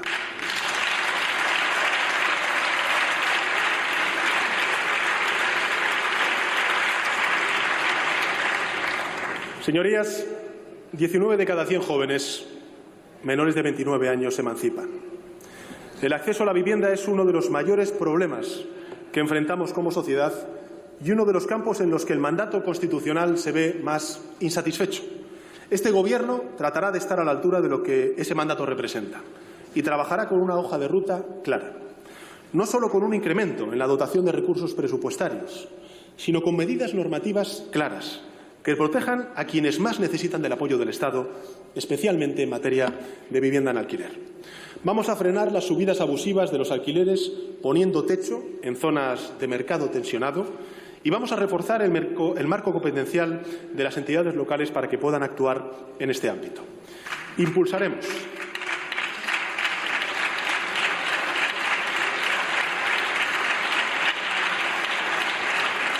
señorías, medidas de realojo inmediato en situaciones de vulnerabilidad.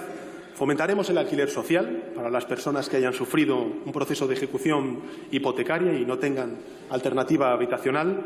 Vamos a impulsar mecanismos para la reestructuración viable de las deudas hipotecarias sobre la vivienda habitual de los deudores de buena fe, en situación también de vulnerabilidad. Es preciso estudiar la aplicación de obligaciones adicionales para los grandes tenedores de vivienda y, en consecuencia, vamos a reformar el régimen jurídico y fiscal de las OCIMIS. Y en materia de alquiler turístico, vamos a reforzar las potestades de las comunidades de propietarios para que puedan condicionar el ejercicio de esta actividad. Apostaremos con decisión, señorías, por la rehabilitación. Pondremos en marcha un plan estatal que incluya financiación específica para la vivienda destinada al alquiler y tenga en la eficiencia energética uno de los elementos centrales. Tenemos que avanzar en el uso social de la vivienda y el parque público con un marco legal claro. No podemos tolerar lo que hemos visto durante estos últimos años, señorías, y es la desamortización, es decir, que la vivienda de protección pública pueda ser explotada, como ocurre hoy, por fondos de inversión y debamos garantizar, en consecuencia, que su destino sea el adecuado, es decir, el de las familias que necesitan de ella. Y en este ámbito yo creo que la Sareb tendrá un papel relevante garantizando la firma de convenios con administraciones autonómicas locales que impulsen la utilización de la Pues estáis escuchando la sesión de investidura, la intervención de Pedro Sánchez. Va a haber una primera intervención que no tiene límite de tiempo y después intervendrá la oposición, pero hay oyentes que nos escuchan desde todo el mundo, que escuchan. Daniel dice que nos está escuchando en un autobús en Vietnam. Dice desde allí que tenemos cobertura, tenemos wifi en el autobús.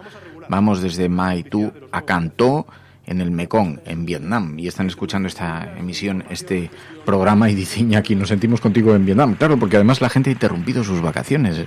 Mucha gente estaba, o está en medio de las vacaciones, como el caso de Daniel y otros oyentes que nos escriben desde otros lugares del mundo, pero ciertamente es que todo esto se produce no solamente por la sorpresa de los tiempos en los que estamos viviendo, la elección de la fecha que te parece, porque en esto, claro, juega un factor muy importante la psicología. Quizás si se hubiera celebrado esta sesión de investidura, que en realidad, pues, para lo que se ha ganado, tampoco tenía mucho objeto ganar una semana, unos días, se podía haber celebrado la semana hace 2 semanas. Y habría coincidido con todas las Navidades, se habría digerido de otra manera. ¿Existe este efecto psicológico? A ver, yo creo que también igual era muy atropellado intentar hacerlo antes de final de año, pero es verdad que, bueno, volviendo a lo que decíamos antes de irnos de vacaciones, las Navidades, las vacaciones de Navidad son el nuevo agosto, ¿no? Eran el nuevo agosto para poder hacer este debate de investidura, y yo creo que ha sido, bueno, pues la última oportunidad que tenían antes de volver de vacaciones para poder hacer este debate de investidura. Eran ya el último fin de semana, ¿no?, que se podía hacer, y bueno, no hay más que ver qué días, ¿no?, se ha programado el debate de investidura: sábado, domingo y martes. 627-002-002 es el WhatsApp del programa. Si estás escuchando este programa, queremos conocer tus impresiones, tu análisis sobre lo que está ocurriendo. Sabéis que este es un programa que se fundamenta mucho en esa gran inteligencia colectiva que se manifiesta a través de las redes sociales, a través de Internet, del debate público, y queremos saber cuál es la percepción social, cómo está el termómetro de la ciudadanía, del descontento o del contento ciudadano. Jennifer, desde Zaragoza, advierte una cosa de la que es verdad, en estas horas se está haciendo poco énfasis: los escasos apoyos que hay para que la investidura salga adelante, los márgenes tan pequeños que hay y el riesgo, por lo tanto, que eso conlleva. Y como en España ya hemos tenido alguna experiencia mala, cuando los márgenes son tan pequeños, hay quien recuerda el tamallazo y dicen cuidado. Buenos días, cafetera, y feliz año. Siento que hayáis tenido que regresar antes, pero os echaba mucho de menos.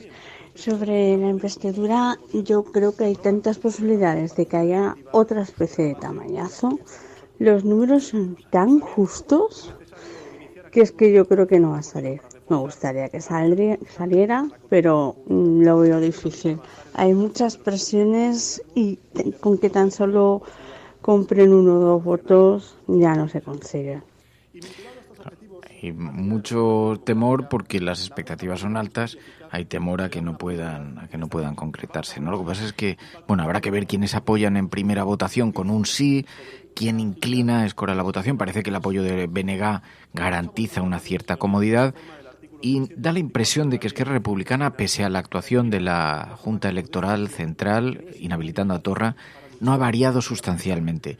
Yo creo que hay un cierto consenso de que se trata de una operación para torpedear la posible investidura, de manera que no consigue el objetivo, porque no han conseguido que parezca que la culpa es de Pedro Sánchez, ¿no?, el que haya tomado la decisión de la inhabilitación o en este momento justo previo a las conversaciones para investir a Sánchez de presidente. Y luego que también hay que recordar, ¿no?, las relaciones, la relación que ha habido, ¿no?, en los últimos días entre Esquerra Republicana y Junts pel Cat. Lo veíamos incluso en algunos tuits del propio Rufián, que defendía ese acuerdo de investidura con el Partido Socialista frente a las críticas de Junts pel Cat, ¿no?, del entorno de Junts pel Cat, y de hecho se enfrentaba, bueno, pues con duras palabras también en su cuenta de Twitter hacia Junts pel Cat, y hablaba también de la incoherencia, ¿no?, que también podía haber tenido Junts pel Cat con sus acuerdos de gobierno en algunas ciudades en Cataluña, ¿no? Entonces, bueno, yo creo que por eso mismo no creo que afecte tanto en que salga adelante esta investidura, ¿no? Porque yo creo que ahora mismo es que Republicana va por un lado y Junts pel Cat va por otro. Evidentemente tienen varios objetivos comunes, y yo creo que en eso pues seguirán trabajando, pero de cara a la investidura, bueno, pues van por caminos distintos, y yo creo que eso está asumido, y el caso de Torra no creo que influya realmente. Y de hecho, bueno, más que nada porque el propio Partido Socialista, ¿no?, la propia Triana Lastra, ya ha dicho que, bueno, que tienen serias dudas sobre la decisión de la Junta Electoral Central, y digamos que, bueno, pues han parado, ¿no?, también un poco la decisión de Esquerra Republicana de acordar con ellos la investidura, también a cambio de que el Partido Socialista, bueno, pues se encuentre más comprensivo, tenga un mayor entendimiento y una mayor voluntad de diálogo con el caso de la situación en Cataluña. 627-002-002 es el WhatsApp del programa. Dejadnos escuchar vuestra voz. ¿Qué opináis? Que se escuche la voz de la gente, el debate público. ¿Qué opináis de lo que está ocurriendo, de esta sesión? No os cortéis, son 30 segundos de opinión. Puede ser simplemente un titular, yo creo que 30 segundos de opinión, ya sé, con un pequeño titular en texto para que nosotros podamos organizar la conversación. 627-002-002 es el WhatsApp del programa. Abrís el WhatsApp, le dais a pulsar a nota de audio y nos enviáis una. Y aunque hubo personas que se sintieron molestas, esa acción no se dirigía contra nadie y se desarrolló dentro del respeto que merece cualquier ser humano, incluso aquellos que han vulnerado sistemáticamente los derechos humanos. Eso distingue precisamente a las democracias de las dictaduras, y vamos a proseguir ese camino de reparación y vamos a mantener esa misma filosofía.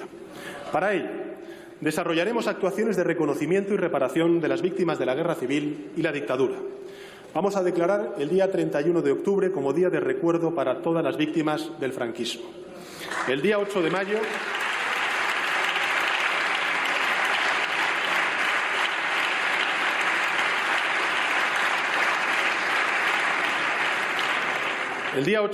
como el día de reconocimiento de las víctimas del exilio. Impulsaremos las exhumaciones de las víctimas del franquismo que continúan en fosas comunes, retiraremos la simbología franquista de los lugares públicos y anularemos las condecoraciones derivadas de acciones represivas ejercidas durante la dictadura.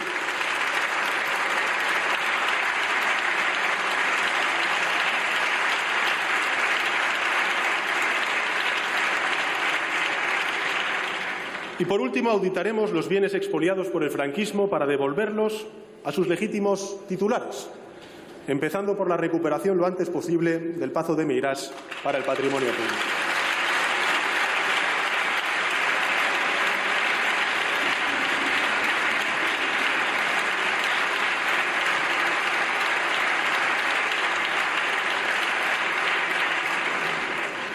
El Gobierno aprobará una nueva ley de seguridad ciudadana que derogue la ley Mordaza para garantizar el ejercicio del derecho a la libre expresión y la reunión pacífica. Este es otro compromiso firme. El Gobierno tiene la voluntad también de avanzar hacia la justicia del sistema electoral, siempre recabando el mayor apoyo parlamentario posible, y en ese sentido vamos a plantear a la Cámara la eliminación del voto rogado. Y otro de los fenómenos más dañinos, para la confianza en la que se asienta la convivencia civil es la proliferación de fake news. La mentira, la calumnia, la falsedad no son fenómenos nuevos, pero la irrupción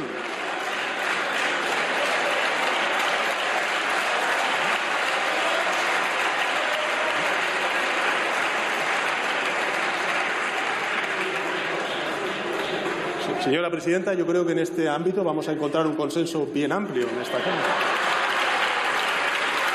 Porque cuando ha dicho eso Pedro Sánchez, perseguir la calumnia, la mentira, las fake news, en el Partido Popular ha empezado la algarabía y han empezado a hacer gestos Pablo Casado chocándose la mano en la cara, como diciendo qué cara dura. La confianza en la que se asienta la convivencia civil es la proliferación de fake news. La mentira, la calumnia, la falsedad no son fenómenos nuevos. Pero la irrupción, lógicamente, de la digitalización ha perfeccionado su producción y facilitado su expansión. Por eso, y dentro siempre del respeto escrupuloso, mejor dicho, a la libertad de expresión e información, vamos a impulsar una estrategia nacional de lucha contra la desinformación. Además, vamos a aprobar un plan de ciberseguridad y vamos a crear un foro nacional de ciberseguridad para el desarrollo tecnológico y la investigación. Señorías, en un Estado aconfesional no tiene sentido que ninguna confesión se sitúe por encima de la ley ni disfrute de privilegios que hieran el principio de legalidad y el principio de igualdad. Y por esa razón el Gobierno realizará las modificaciones legislativas oportunas, ya les anuncio, para facilitar la recuperación de los bienes que hayan sido inmatriculados indebidamente por la Iglesia.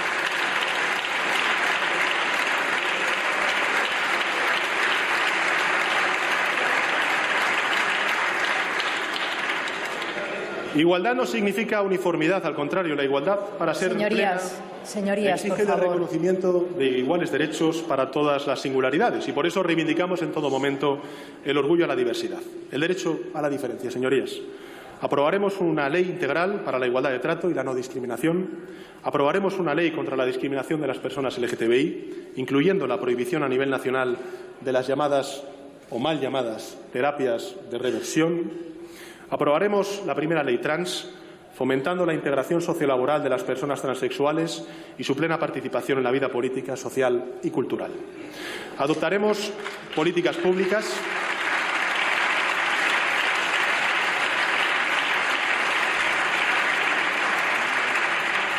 orientadas a mejorar el acceso y la permanencia a la educación y el empleo de la población gitana, e impulsaremos, por último, un marco integral legislativo y político que erradique los discursos y los delitos de odio. Señorías, he dicho que este Gobierno no tratará a ninguna persona como enemigo, y así será.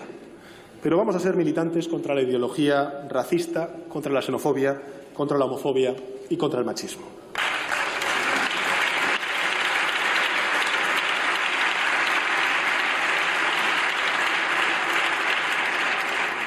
Para este Gobierno, patriotismo significa amparar por igual a todos los españoles, también a las minorías y a los más vulnerables. Patriotismo significa exhibir con orgullo nuestros logros en derechos sociales, nuestra condición de pioneros que somos en nuestro país. No hay más que ver lo que está debatiendo ahora mismo Francia sobre la Ley Integral de Violencia de Género. Pioneros que somos en libertades civiles. Patriotismo significa desplazar del espacio público los símbolos que evocan un periodo de opresión y dictadura ejercida contra españoles por sus ideas, por su cultura y por su lengua. Y este será un Gobierno que enarbolará y hará honor a nuestra bandera, a nuestras banderas, pero jamás se camuflará tras ellas para herir u oprimir a otros compatriotas.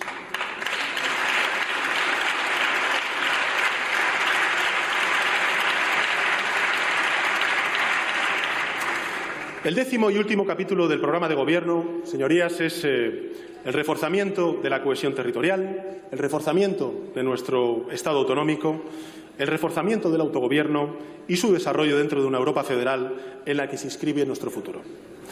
El Gobierno, señorías, como he dicho antes, va a trabajar para superar el conflicto político en Cataluña.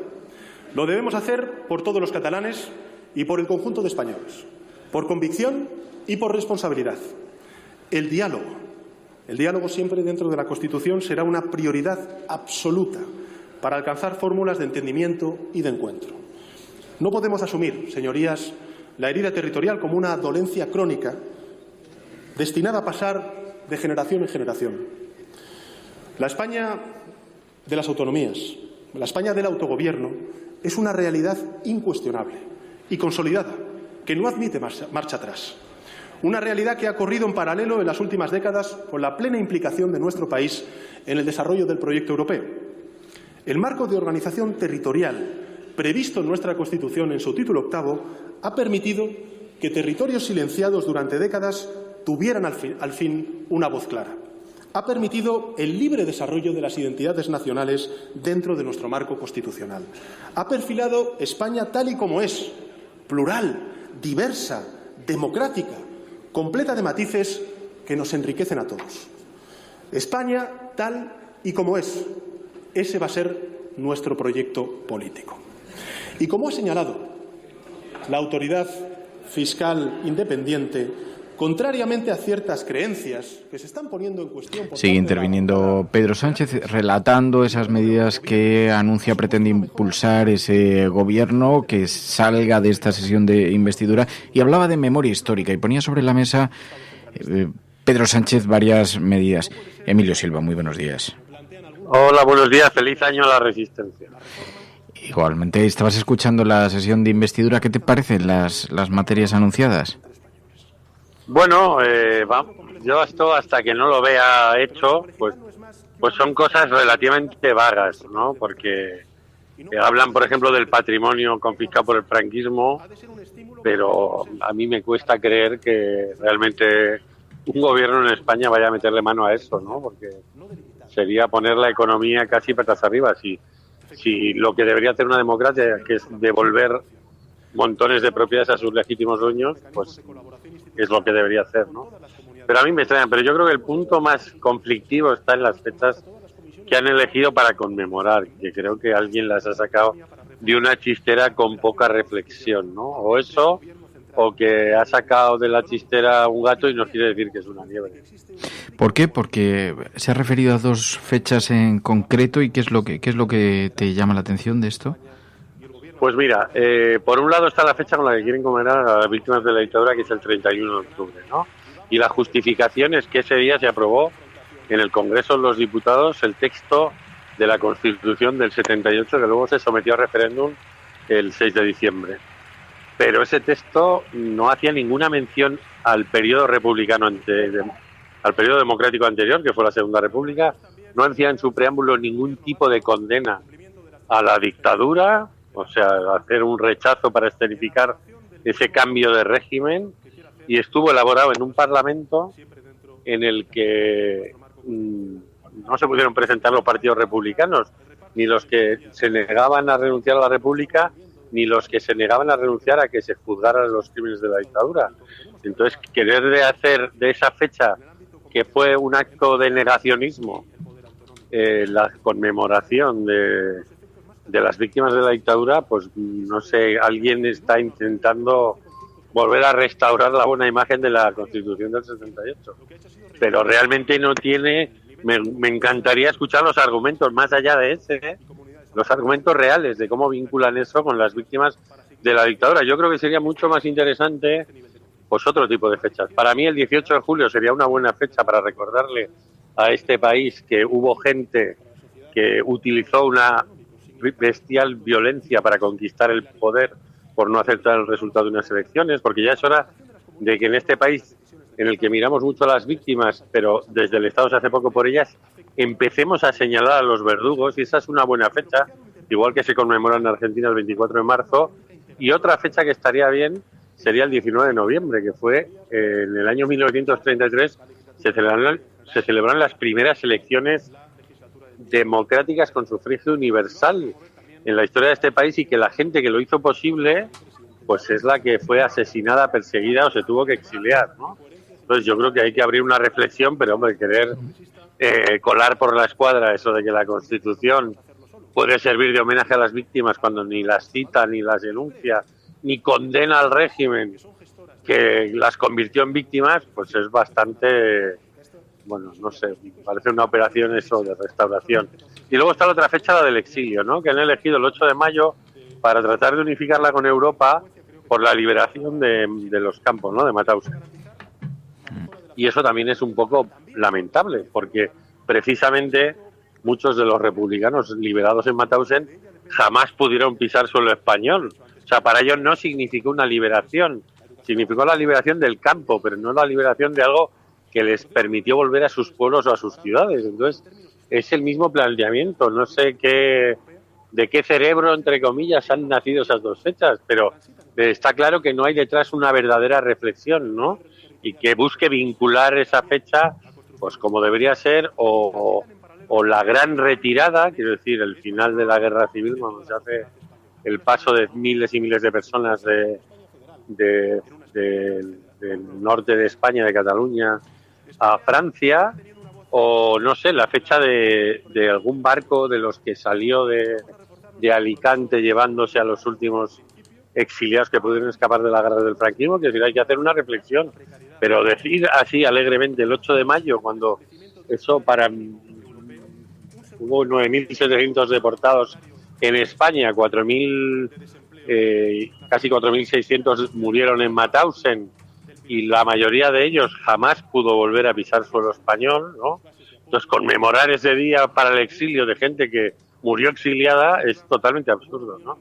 Entonces, yo creo que, bueno, espero que el resto del programa que tiene que ver con este tema sea un poco más sólido, ¿no? Porque esto es algo que ya estaba en el intento de cambio de ley que registró en el Congreso el Partido Socialista, y, bueno, pues a nosotros no nos va a quedar más opción que, digamos, discutir con el gobierno y tratar de proponer otras fechas que tienen un sentido mucho mayor, ¿no? Y que realmente pueden servir para dar reconocimiento a quienes fueron perseguidos por construir esa primera democracia.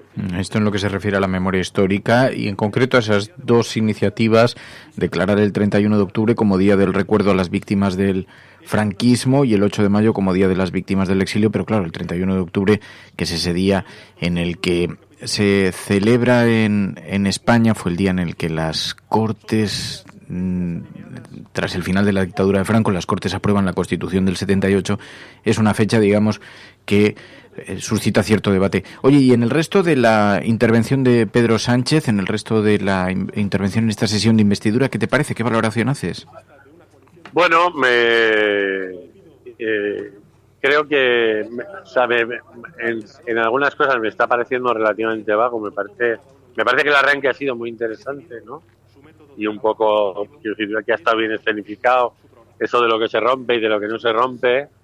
Y bueno, creo que también representa un poco a la legislatura que nos viene encima, ¿no? Porque pues, va a ser una cosa muy complicada de gestionar con esa precariedad en las mayorías y luego tenemos elementos en el Parlamento, bueno, pues desde Ciudadanos, que todavía vive como en, no sé, en otra especie de mundo, ¿no? Que no ha asumido su derrota, y bueno, pues estos aires de grandeza con el que dijo antes de ayer Inés Arrimadas que iba a llamar a los varones del PSOE, ¿no? Que forman una especie de ocurrencia guión no asunción de la realidad. Pero yo creo que hasta ahora yo veo a Abascal en un perfil muy bajo, ¿no? Él está mandando, digamos, a sus huestes al lío, ¿no? Y él está en un perfil bastante bajo, porque creo que donde lo quiere activar de verdad es en el Parlamento, ¿no?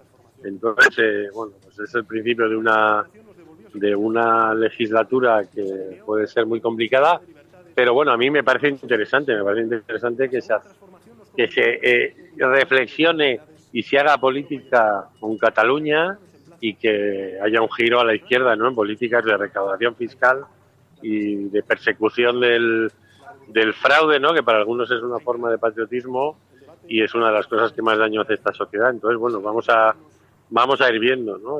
Por un lado está el respiro de a ver si ya hay gobierno, por otro que va a ser un gobierno de izquierdas, y luego vamos a ver exactamente, porque utiliza palabras como suficientemente, quiero decir, cosas que son así relativamente vagas, pero vamos, esto se trata de pasar este trámite, y lo importante es lo que se escriba en el Boletín Oficial del Estado.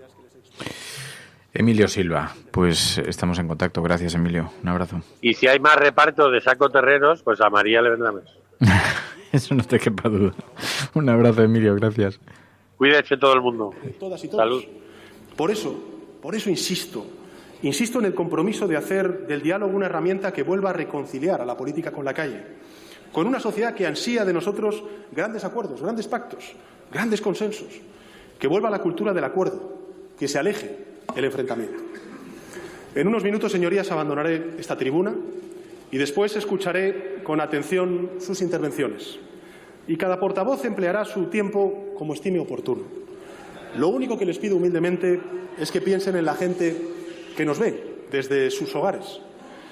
Suban a esta tribuna, expongan una visión alternativa al programa que he expuesto, defiéndanla con pasión, con la convicción que les dicte su conciencia, voten según su criterio, porque será, señorías, un honor escucharles y debatir junto a ustedes.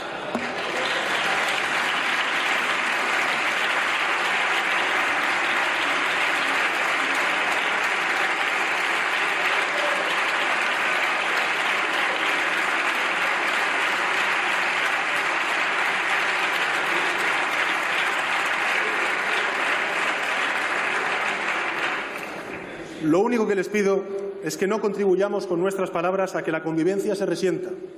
No traslademos desde esta tribuna más división a la calle, más discordia a las empresas, más desencuentro a las familias.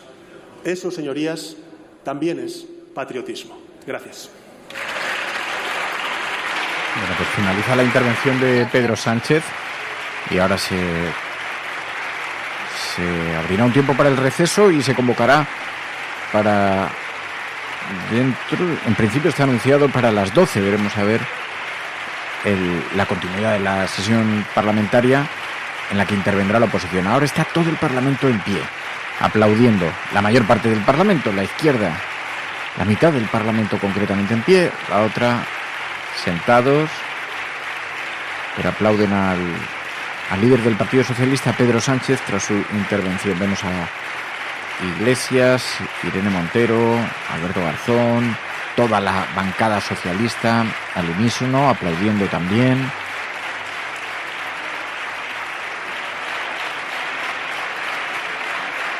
Nos gustaría poder observar imágenes si nos ofreciese la señal del Congreso de los Diputados imágenes del otro lado del Parlamento para ver. Se suspende la sesión hasta las 12:30. A las 12:30 minutos comenzará de nuevo y será la hora a la que volveremos a conectar en este programa con vosotros.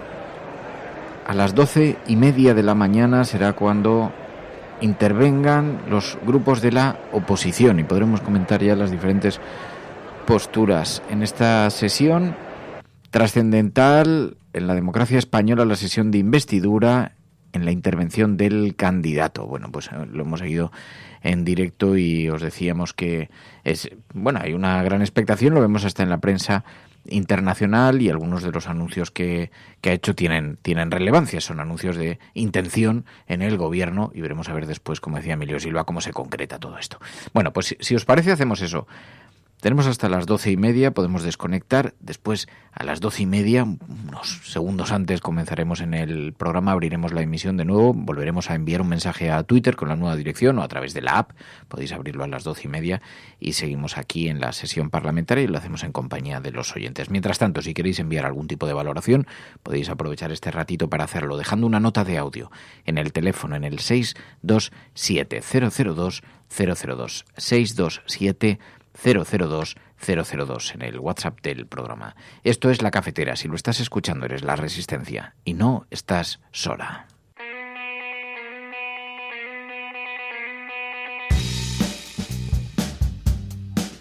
La Cafetera es un programa de radio que se financia gracias a las aportaciones de los oyentes. Si te gusta el periodismo que defiende y sientes que te acompaña, hazte mecenas y ayúdanos.